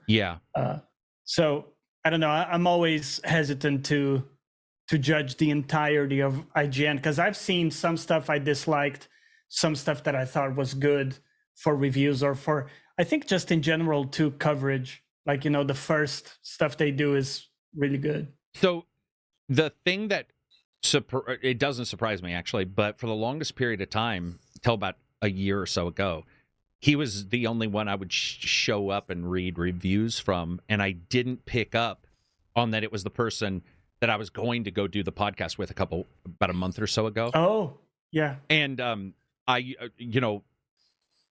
especially when you have an aggregate, which I personally don't like, when you like shove things down to a review score, it's difficult to know who's covering it. And this has happened with our podcast. It happened just recently, where somebody was like, oh, you guys all think this. And I'm like, I'm going to go back and listen to that podcast, because I'm pretty sure not all of us thought what you just claimed we all thought. And I went back and listened. It was absolutely the exact opposite. It was where one person liked something, everybody else was like, this is not, this is not good for, the industry or what have you. It can be really easy for, you to just identify, even ACG, if I were to get another reviewer or something, like I never would, but if I were, it would be the same difficulty, or, that overlap of things. But speaking of overlap, I do want to read 2 more of the patron questions that we got from patrons. Here we go. Tiffany, not the singer. Oh, I get it. Says, I have 67 hours in Dragon's Dogma 2. Damn, that's a lot of hours in a short. That's and for that hours. game, that's quite a lot. Never played the first and bought this with a lot of hesitation. This is the most fun I've ever had in years. This is the most fun I've had in years, and the only game that gets me to use your least favorite program, Shadowplay. Oh man, I hate that program. I've noticed that both you and Travis. Oh dang it, you and Travis both have similar ways of describing janky, broken fun. I salute you both with my 2-handed sword. Gotta go. Griffin's coming my way. Sierra Simple says, Johnny, what's the hardest lick you've ever learned on the guitar? Well, it's not a lick, it's a solo, but it's a solo from Megadeth. So just a Megadeth solo. Those guys have some. Do you remember what song? If you don't, or is Symphony it just of Destruction? Oh, it's one of my favorite songs. Symphony. It's phenomenal. I absolutely love. Yeah, it's great. And why would you consider that one hard? What was it time when you were learning? Because it has a combination of sweep picking, which is the one where you kind of like drag your hand and have to like with also fast picking, and it has a weird scale, so the notes don't really make sense with the chords that much. Just because it's so fast that it doesn't have to make sense. As long as it lands on a good note, it works. So it's kind of like notes that sound outside of the chord in a way. So it was very hard to digest and took a lot of practice to to be able to play in normal speed. Yeah. That's like, it reminds me, weirdly enough, of when you're learning a move. It might just be something that your body style isn't accustomed to for martial arts or what have you, boxing, whatever it may be. And it's actually, especially depending on body height, that depends on, there's a lot of like, what defense will you sort of use in boxing? What are you going to do? And I think the tricky thing though for you, right, is you can't slow it down. Because with guitar, what we do is we slow it the fuck down, and we play it 50% speed, and when it's perfect, then you speed it up. You go 75, 80 until you're 100. You can slow it down if you have a private person, which is the way I learned when I was growing up, and then later on, a friend of mine was a double black belt, so he was like, "I'll train you," and he would stand and stare. But in a public class, slowing down is hard because you're just going to be doing it wrong slower. Public classes are difficult in any of that kind of stuff. It's not. I'm not saying it's impossible. I'm saying it's just a little bit more difficult to teach, which is why private has become sort of popular. Even at a local gym, you might go and say, I want to do boxing instruction. There might be a boxing class, but then there will also be the ability for you to, let's say, get some personalized boxing instruction, and they can slow it down there. And you want to, because you do want to, it's like, am I turning over my wrist at this time? Is this fucking up how I'm holding my hand or what have you? But the other question they are asking, Silver, what's the worst book you've ever read? Jeremy, what's the hardest move you've ever learned in whatever fu you do? What's the hardest move?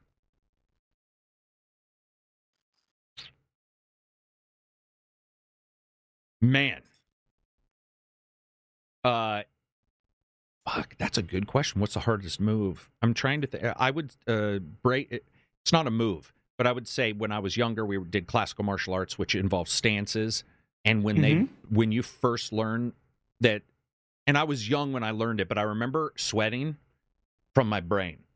You've done this where you do a test or whatever, where your brain, your brain is it's heated up because you're thinking. And I remember where they were talking about particular moves and saying you can't be in a stance when you do them, and when you grow up. And I think for younger kids, it's nice to teach them stances and particular things. They were like, no, that's not really what you want to be in all the time. You need to know when to throw a move at a time when you're falling backwards or what have you. And I remember my brain. I remember as a kid, like it felt like Megamind or something in the cartoon. It felt like I could feel the calories being burned in my brain. I think a lot of people miss that about martial arts, that it is very cerebral. It is very it's right? ridiculous. Yeah, it's nuts because, dude, I have seen, and you've seen it, everybody's seen it, fighters, boxers, MMA, UFC, where a guy lost before he walked in the ring. Yeah. And that's a They good had part the of it is wrong approach. they had the wrong like, approach, or they got what's the term? Psyched out. There's all that, or they got cocky. Where that's the other thing you may see is people remember the cockiness of like a Conor McGregor, right? But if you will remember, Conor McGregor has lost now a couple times while being cocky at the starting. So for a while, it was like, oh, he's cocky because he's good, or he's cocky because that's a game, or what have you. But when the result is all that matters, and you will start to see people go into fight. Sometimes you get the quiet person who they're really cold, and a lot of people will be like, okay, that person's calm. They have no nerves, and then you find out in the middle of the fight that was their version of nerves. That's the other thing. I've seen people look very calm, and you're all, oh, man, this guy's solid. He's good. You talk to him. You meet eyes with him when you're training him. You're like, are you ready? I'm ready. And then you realize later that the robotic way they said you're ready is a tell that you need to pick up on the next fight. And really what they're saying is they're completely fog-brained, where their brain, they're going to be stoved up when they do the move. Yeah. Next up, let's talk. So looking through the news, Diablo 4 hit Game Pass. Huge news. Oh, did it? Yes, yesterday. I didn't see that. Damn. Dude. That's a huge We live in a post drop. Diablo 4 on Game Pass world, man.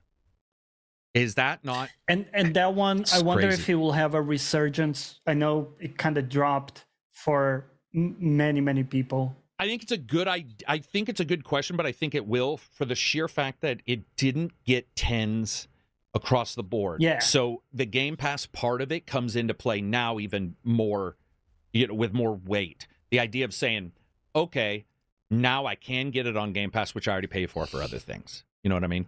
What about you? Do you already own Diablo? Have you heard anybody saying that like they're going to jump back in? I don't think I will return to it. I know a friend of mine that I played it with quite a bit. Mm-hmm. She also isn't interested, because we've gone on to play other games like Last Epoch that I talked about, and even Path of Exile. And I think I find those games much more interesting in the longevity aspect. I think Diablo 4 was, a great campaign experience, but once I hit that, I didn't feel like the other classes were, the different play styles weren't that interesting. I think that's completely fair. I think maybe some people are going to do Game Pass version to do that campaign. Just throw through the campaign, get their $5 out of Game Pass or whatever, 37 cents or whatever each game's worth after you divide it. Also, did you see this, dude? Guild Wars 3 is now coming. There is a Guild Wars 3 being made. Damn, that's almost like Half-Life 3 level of anticipation. That is Half-Life 3. That is a good example. That is exactly what it is.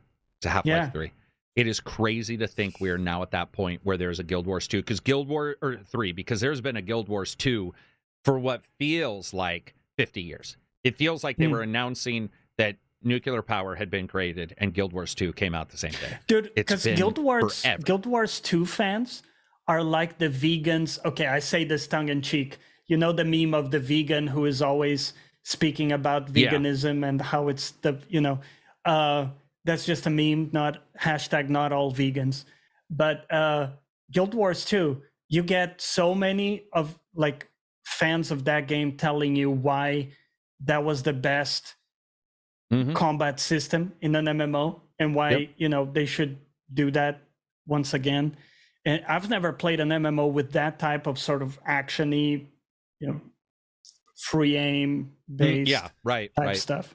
More of a single player light or MMO heavy in the way it's called. You know what I mean? It's not just button presses. It's like here's an actual and it's not thing. The tab select stuff. There right? you It's go. very different. Yeah. Have you been watching anything or doing anything? I've been sucking up a bunch of stuff for Marshall McKellen. Oh, go ahead.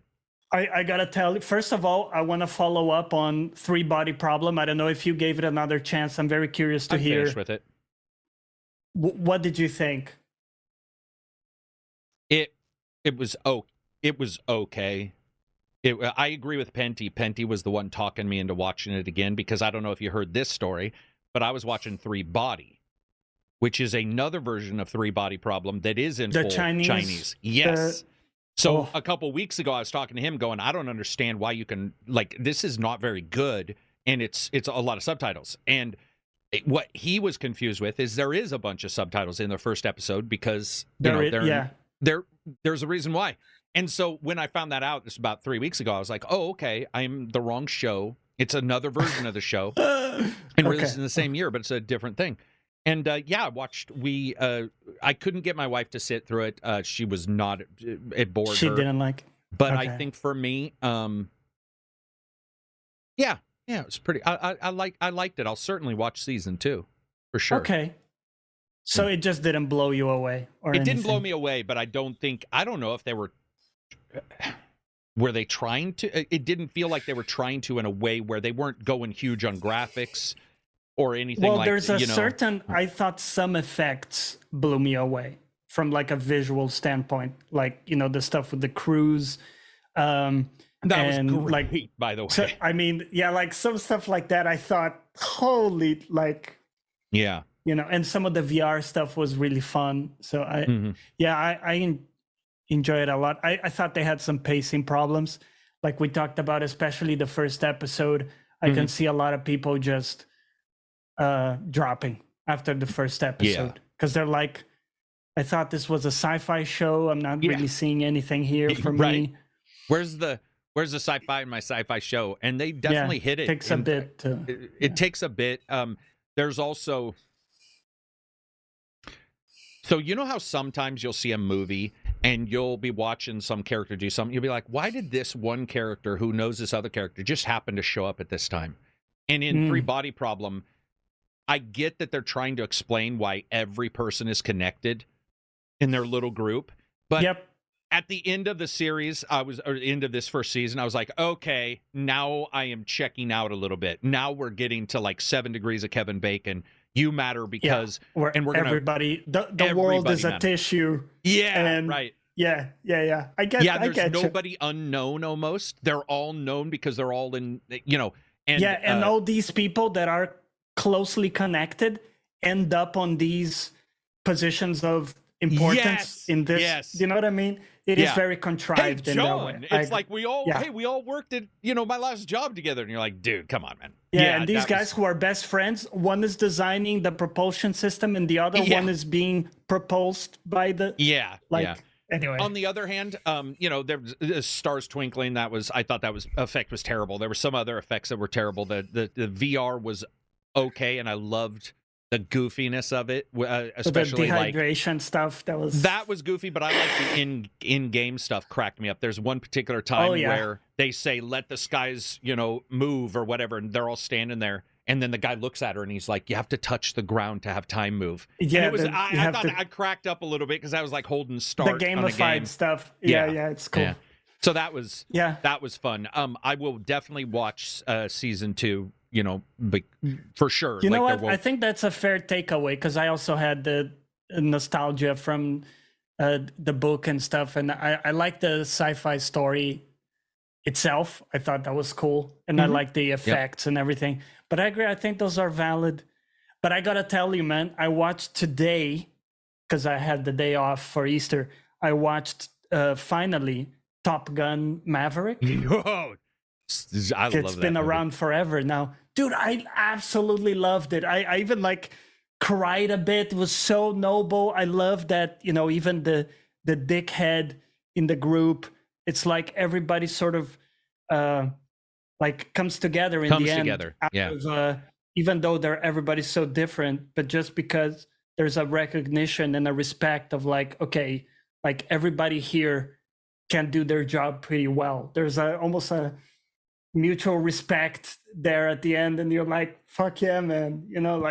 It's also crazy that they were able to pull that movie off because watchers are so technically proficient now, and we know so much stuff about the military and all this shit. And I love that he goes in and they talk about how he's been demoted multiple times, and if you know much about the military, you're like, that's not an emotion. That guy just legitimately would be removed from military service. That's like he would be gone. And they even have a head nod, sort of a joke in there about that not happening. And by the way, we talk about this in games. Lie to me a little bit, and I'll buy it. Yeah. And the one-liner about like, how are you still here? Or all this stuff, and then it's just like, Tom Cruise. Tom Cruise can get out of anything. Somebody can be like, dude, you just murdered somebody. You'd be like, they're all right. I guess it's fine. It must be fine somewhere. It works. And that movie is so over the top, so America. Or any nation, the patriotic, the teamwork kind of stuff. I loved it. Yeah. And the bad guys are truly, did you notice something about that? They were very smart. No personalization of the bad guys whatsoever. It was very opaque. True. It was not very even a single face. It's all like. It wasn't even, they probably did voices, but I can't even remember that. But in the first one, they did, there's a couple times where you hear like a Russian voiceover where, fire missile. Yeah, in this one, there's nothing. It's just like project your own. Here are bad guys. Yeah. And in fact, even what they're blowing up isn't really humanized, So in other movies, it might be like you're blowing up an aircraft carrier. Well, everybody knows that thousands of people are on an aircraft carrier. So it's like instead, we're flying into a canyon that you have to do a hard, pullover on. And you're just firing some missiles, and there's some SAM sites there, and that's it. They just sort of sell it on. There's some mechanics. I just love we talk about the proficiency porn stuff. Oh yeah, absolutely. The fact that like the only reason these people are getting along and are in this group together, it's not because they like each other or they're similar. It's literally only because they're fucking good at flying jets, jet planes, whatever. Yeah, which by the way is going to go away pretty quick with drones. It's already gone away. Yeah, so it and feels that's like part a of the plot hurrah. where it's like the last remnants. Dude, of that. I love it when and he tells them he's they're like a human can't possibly do this, and he's like, let me show you. Let me show you what Tom Cruise or he's can do. like, you guys are a remnant. You're going away. And he's like, yeah, but not today. Today you need me. Bitch. Yep. Yeah, experience matters. And it works for his age group as well. Because, obviously, young people will see it. But, we all have a tendency to be sort of lined up with whatever age of the, because they're easier for us to pattern onto. For him, he's more... Well, he's older than me by like 15 years, but he's still what I looked up to, where I can see some people looking up to The Rock or something like, or Jason Statham's also old, but you get my drift. And they played it off really well. I think there's a third one coming too. I think they were like, we might as well get this out of the way as quick. Well, yeah, because now it's maybe the story of the new guy, Rooster in the movie, which by the way, he's a very talented actor. I don't know if you watched Whiplash, I did music one that he's got really good presence. I thought he was fantastic as the sort of tension playing thing. It was good, man. I enjoyed it a lot. No, I was saying that I had followed up on some posts I had seen a couple years ago. Marshall McLuhan, so he was a futurist, I guess you could describe. But dude, like 1967, he's on TV talking about the internet. Damn, bro. And it is crazy how forward-thinking he is. Or was. He's but he was talking about humans not, which is something we've already said, but like humans aren't made to live at light speed, and he didn't even have the vocabulary to describe the internet. But this is back in TV days, and he was already talking about, he says, I am not here. And that's only been in the last couple years.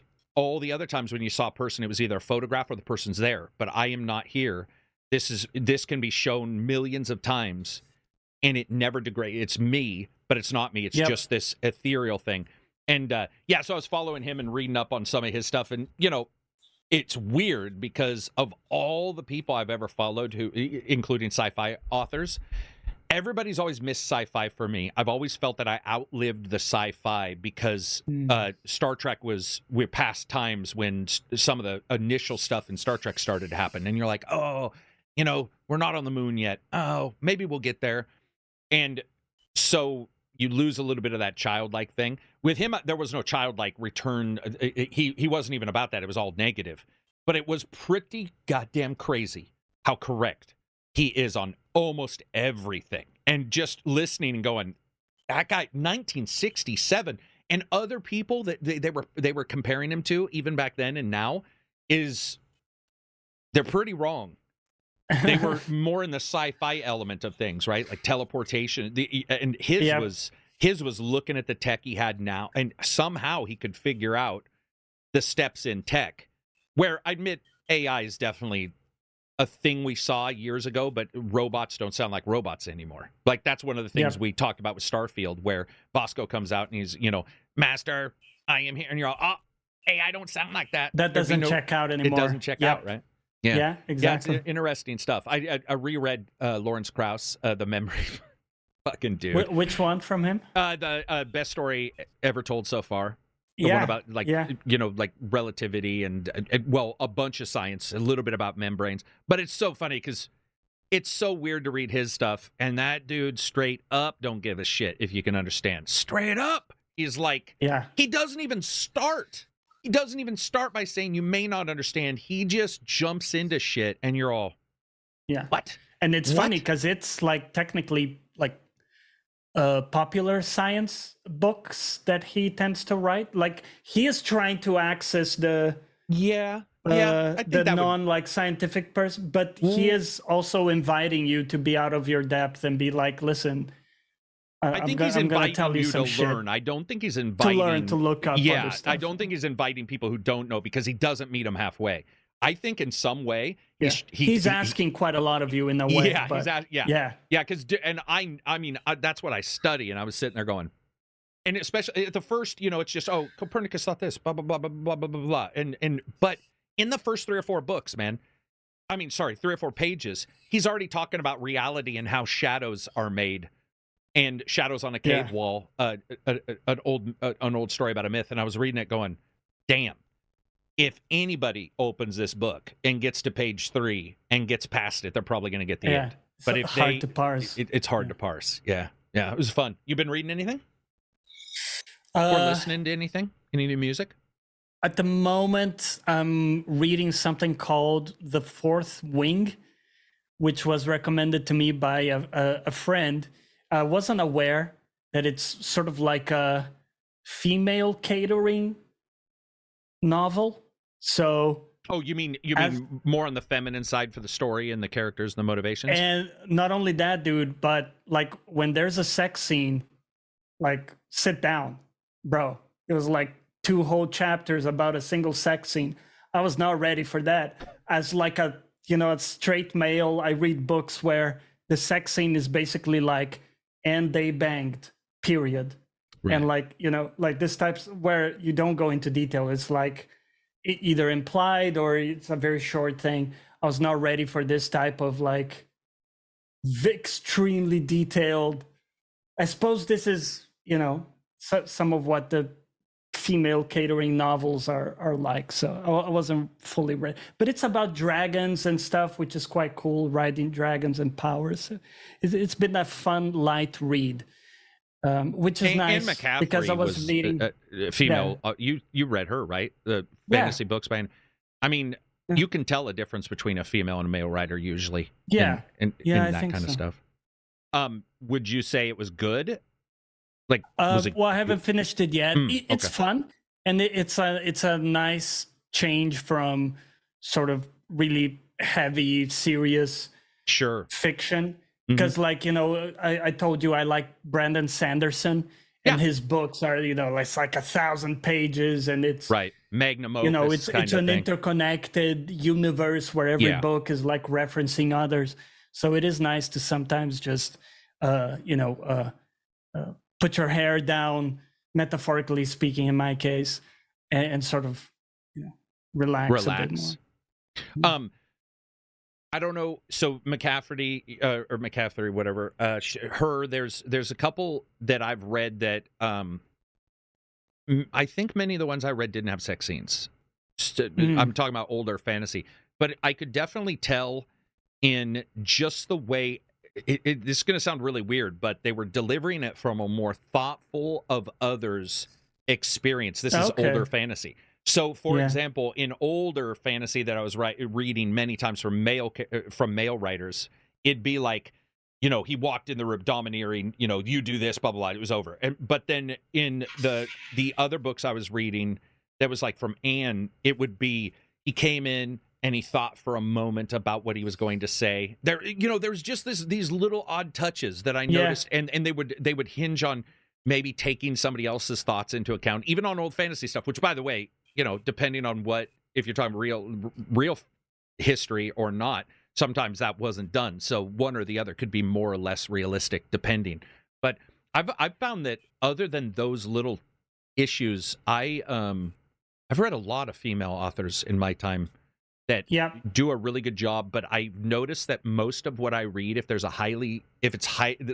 would be a sex scene for multiple pages from anybody, my brain is usually like, what is this serving? Unless it's Vampire Diaries or unless it's I'm Twilight. with you. I don't know if this is a male thing, but it's not something I want from a book, like to get into that level of detail. Yeah. I'm just kind of like, okay, let's get on to the story. Bitches. Get the spell we need to. Where's the dragons in my dragon story? Yeah, that's awesome. Isn't this the gaming podcast? Yes, we've been talking about gaming for a full 3 hours. Thanks for showing up late. But I would say, somebody mentioned Barbarella. Barbarella was fucking good, man. Jane Fonda, it was like a female Flash Gordon, old style. You'd have to really be into B-level shows to like that. Yeah. Let's see. Diablo eats BG3. I don't know what that means. We don't need another D2 clone. I mean, D2? Does he mean Diablo 2? Because I would say we do. There's not a lot of games that are sort of like that. I'm all into Shogun. Yeah, Shogun, I actually stopped watching, weirdly enough. I watched all of Three Body Problem. Three Body. Yeah, I really bounced off Shogun subtitles? after a while. No, it was the slowness. It was the slowness, and it was that I know that they're getting lauded for replicating culture, and they definitely do, but there are some parts that are so off that feel a little, even though I've heard a lot of people say, oh, they're not worrying about political correctness. But there is a lot that is sort of been adjusted that doesn't feel as barbaric as it should, or doesn't feel as like of the sign. Because I like danger. And let's be honest, man, especially back then, meeting another culture or nation was dangerous. There was a very high chance. Yeah. And so those guys get burned alive or boiled alive. So I guess there's that. But yeah, it's enjoyable. I like the graphics and the cinematography in Shogun is primo. Yeah, I like the characters, man. I thought Pilot. Yeah, like I told you, the guy from Lost was really funny to see him in that show. It's got good casting. Yep. I think we're looking at a time where it's nice to see some of these companies dive into older stuff and try at least to put it out. Yeah. And in a current time frame, and not worry too much about what they're showing. For the most part, there's still going to be the time where, like, let's say it's okay to tease Christianity, but you can't tease this other religion because one is bigger than the other. You still get that in a lot of these shows, but I definitely think Shogun did a pretty good job on it, and I just like samurai, so I'm going to watch it for that. I love watching people slice each other's swords. Continue it. I will, but I'll probably I need to detach from what my expectations were. Yeah. That's all. It'll take me a couple days and I'll watch something else. And this happens to me. I've talked to you about this with games, even or shows, what have you, where I just need a little bit of time to detach from whatever initial expectation was going in and then watch it for what it is. And and if I can watch some baseline. Reset the baseline. Yeah. What about you? Has there been any shows that have not hit with you in the last year or so that you bounced off of? Because we talk about what we like a lot, but we don't talk about any shows we bounce off of and don't go back to. There was one, I watched this show called The Bear. I don't know if you've seen it. It's about... I bounced off that fucking hard. Cooking. I loved a lot of stuff about it. I liked the cast. I liked the idea. Mm-hmm. And a lot of the stuff was really cool. But everybody's screaming at each other the entire time. And Yeah, I true. get it that it's trying to depict what it's like to work in a kitchen, which I fully accept that it's like that. But at the same time, there's no good reason why that was the case Yeah. in like any of what I saw. Because that I don't know, man. Different industries, so you know, Right. it works for them. But for me, that there's nothing productive about working in that way. And I just view it as so incredibly unprofessional. So you're going into your job and you're screaming at your coworkers because why? Like you're pissed because like I don't know, the fork was in a different place or like this Right. type of stuff where like sure you can be very critical of you know and have very high standards, but that's just not a productive way to speak to your coworkers to get them to do what you want. Like if you want someone to do exactly what you want, that's the opposite of what you would do. The moment you scream at them like that, they're just gonna, you know, double down and I don't know. Anyway, I just thought it didn't make sense, you know, like that. Yeah, Maybe that's I've just how it is, though. No, it is how it is in some jobs because, like I said, when I was hauling steel, I had a really good boss, and then one day, a friend of his took over. He was not there, and I was known as a good worker by him, but this boss didn't like some of the stuff I did. That even though I'd learned it from the boss, he was not happy, and when he screamed, I did listen because he screamed 3 or 4 times to do something different, but it did fuck me up for a couple days after because then when the old boss returned, I was now doing things slightly different because this other guy had screamed. Did it kill me? No, I'm accustomed to like just sort of loud people. But what I remember in The Bear, I think it's the first episode, it literally starts with him cooking and somebody's right here. And it depends on where you live too, Johnny. Really depends on the nation you live in, the rules. Yeah. And the state and the city, because I can tell you, just depending on where I grew up versus where I moved and got into work, where I grew up, if somebody was screaming at you, they would be decked instantly. Like it would just be like, what? Yes. Just, but then you're beating the crap out of that person. Later, that would have been not normal. It wouldn't have caused a physical altercation. But it was also years later. But as a younger kid, I did see that because I did work at an age which wasn't necessarily super legal because, I was, working on the docks and stuff like that. You would see some stuff where you were, people who were antagonistic were taken care of in some way. And you see it in boats, fishing vessels where, somebody's razzed a little bit, and razzing is fine. But if somebody is known as like a certain thing, they're either really high up and they are untouchable, or there's a lesson learned at some point. There's, somebody has a soap party, as the military calls it, where soap bars are put into a pillowcase and they're beat with them. There's always some little thing that's like remind where people are. But I do think that the screaming and stuff isn't unknown depending on where you are. If you're like they're in a shitty little hovel restaurant, it probably has a far higher chance. Even though, let's be honest, who do we watch? Gordon Ramsay, and you are an idiot sandwich. So I don't know. Maybe I guess it just depends on where you grew up. Yeah. Let's see. What else? What else did we cover before we wrap this up? Did we do anything amazing this last week? Was there anything really new or big? It's been a weird week because there was a little bits of data, but we talked about with Travis. There was the companies switching. I guess that's not little. It was actually pretty big. Oh, I will tell you, dude.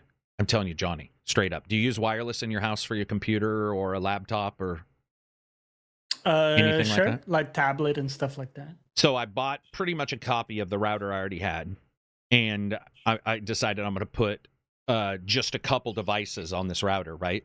And I had forgotten just how destroyed my old router was because so many devices are on it. So I got I plugged it in, hooked it up, went to go play a game, wireless, and see how it worked, and then do some stuff. And I hit like download on the wireless tablet, and it was like, max out at 1 gig within a billionth of a second. Like I hit go, and there was only 2 devices on the entire router because it's a separate one with a separate NAT and everything. And it was like, I was all, holy shit. It's crazy. The sign in, Johnny, same router, by the way, but just simply not a bunch of devices on it.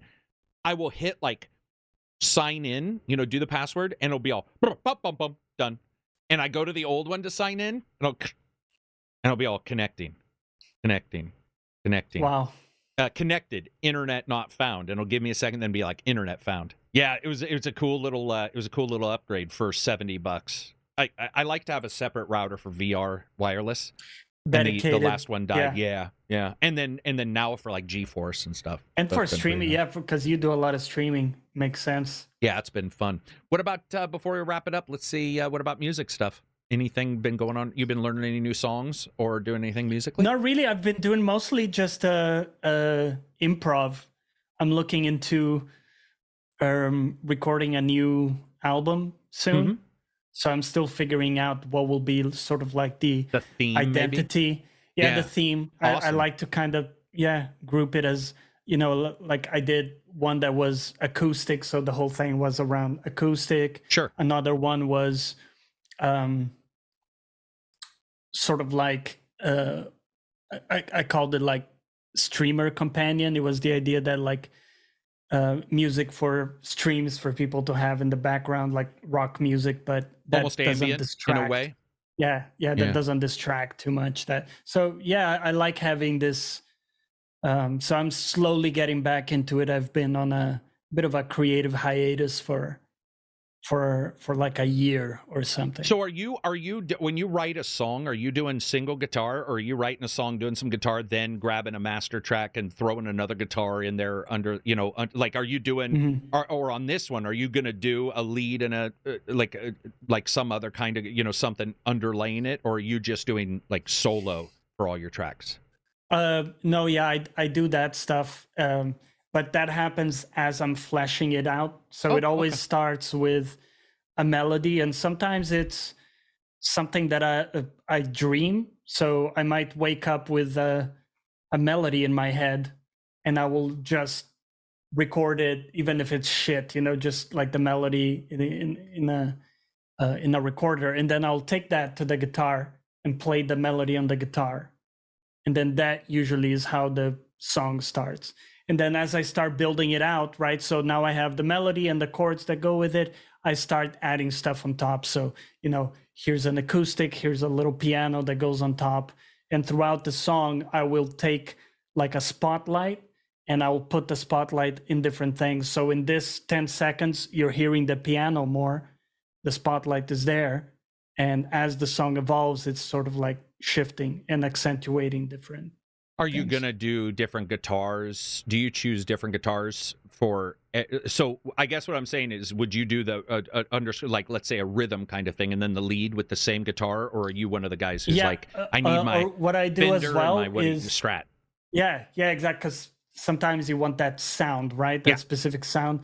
And what I'll do sometimes is I will play the same line, but with a different guitar. So on your right ear, you're hearing my, Stratocaster guitar. Right.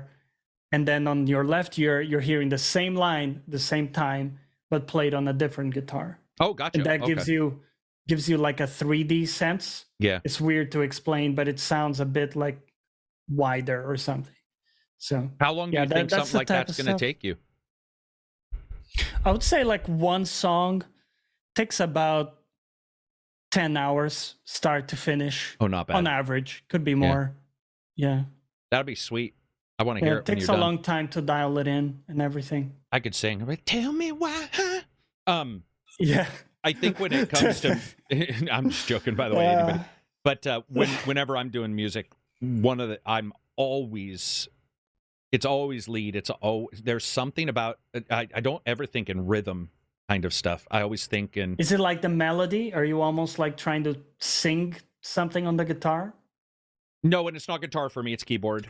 Keyboard. Or piano. Cool. But there's something about... No, it's actually it's almost like the crescendo in a normal song. That's what pops up to me. So weirdly enough, and unfortunately, all have the best part of like... And by the way, I'm not saying this. I'm just giving an example. But like Interstellar may have a particular part that everybody recognizes but they may not recognize the rest of the undercurrent. And for whatever reason, my brain always comes up with those. It comes up with the good part, and then the rest, I'm like, fuck. It's like the drop in a song where like it's kind of building exactly. up and then bam. Yeah, and I'm usually on the hit, and I'll be like, oh, and I think this is gonna sound so dumb, but I think it's because when you work out, you listen to a lot of music that's high energy or that's inspirational. You might listen something as strange as Eye of the Tiger and then Ron Jenkins. They might be opposite, but they both have this, you know. And for whatever reason, now my brain, it doesn't think of the underscore. You know, it thinks of like whatever the main lyric of a song is. That's where my brain goes. It doesn't go to, and it sucks because I used to be a little bit better at the base of something, and now my brain doesn't think of that as much. It's thinking of the high point. It's thinking of the really almost emotional. And it might be a desire in me to have the more emotional part popped out. But that's very interesting you say that, because I have a thing where I tend to like the last 20 seconds of many songs. Yes. And I think there's something about it coming full circle and coming home, Absolutely. right? Yep. And I always thought, like, can't I make a full song that feels like the end of the? You know what I mean? Yes. I haven't been able to fully, But dude, do you that, hit on something. The last on a rock song or something, when it's all done and it's fading out, and they'll be like, ooh, and they're just. And sometimes they'll inflect a vocal or something at a time they never did in the rest of the song. You're like, what the fuck? That's the best part. And maybe it's the same melody, but a bit softer. Yes. And now, coming back to the home chord or whatever. Yeah. That's funny, man. That's awesome. That is exactly what I do. And whenever I try to explain it to somebody, most people don't really understand why I like that part. But if you listen to a lot of songs, there's almost experimentation at the end, where there might not be as much in the main song, but at the end, they've got it. Your memory has the entire song. So when you experiment, your brain is listening to what you're listening to, but it's the difference. It's all that. It's sort of playing in your head as its own underlying part. And so I love that ending, man. It's the last cool. 20 to 30 seconds of a song is, for me, like that. So, sometimes, it's the juice. It's interesting. It is. But the drop as well, because I'm really into that, into like the building, and then I was listening to Unleash the Archers before we started, and they have a song it's good. It's good. They have a new one. It's very good, but it's a little more melodic, so I'm sure people are gonna hate it. But Awakenings, they have just the synth. Yeah. And it's for a while, and then it's like, and I'm not as big of a fan of the hard, hammer guitar right starting, but for that song in particular, it actually works very well, because the rest sounds like a not Ron Jenkins, but it sounds like somebody like Robert Miles. He's passed away, but somebody who is more melodic would create. Just going off the beaten path and doing something. And then it's just like, here we go, bitches. Speaking of here we go, we're gonna wrap it up here. I want to say thanks to everybody who spent 3 hours and 20 minutes with us. Thank you very much to Travis. That was a blast talking to him.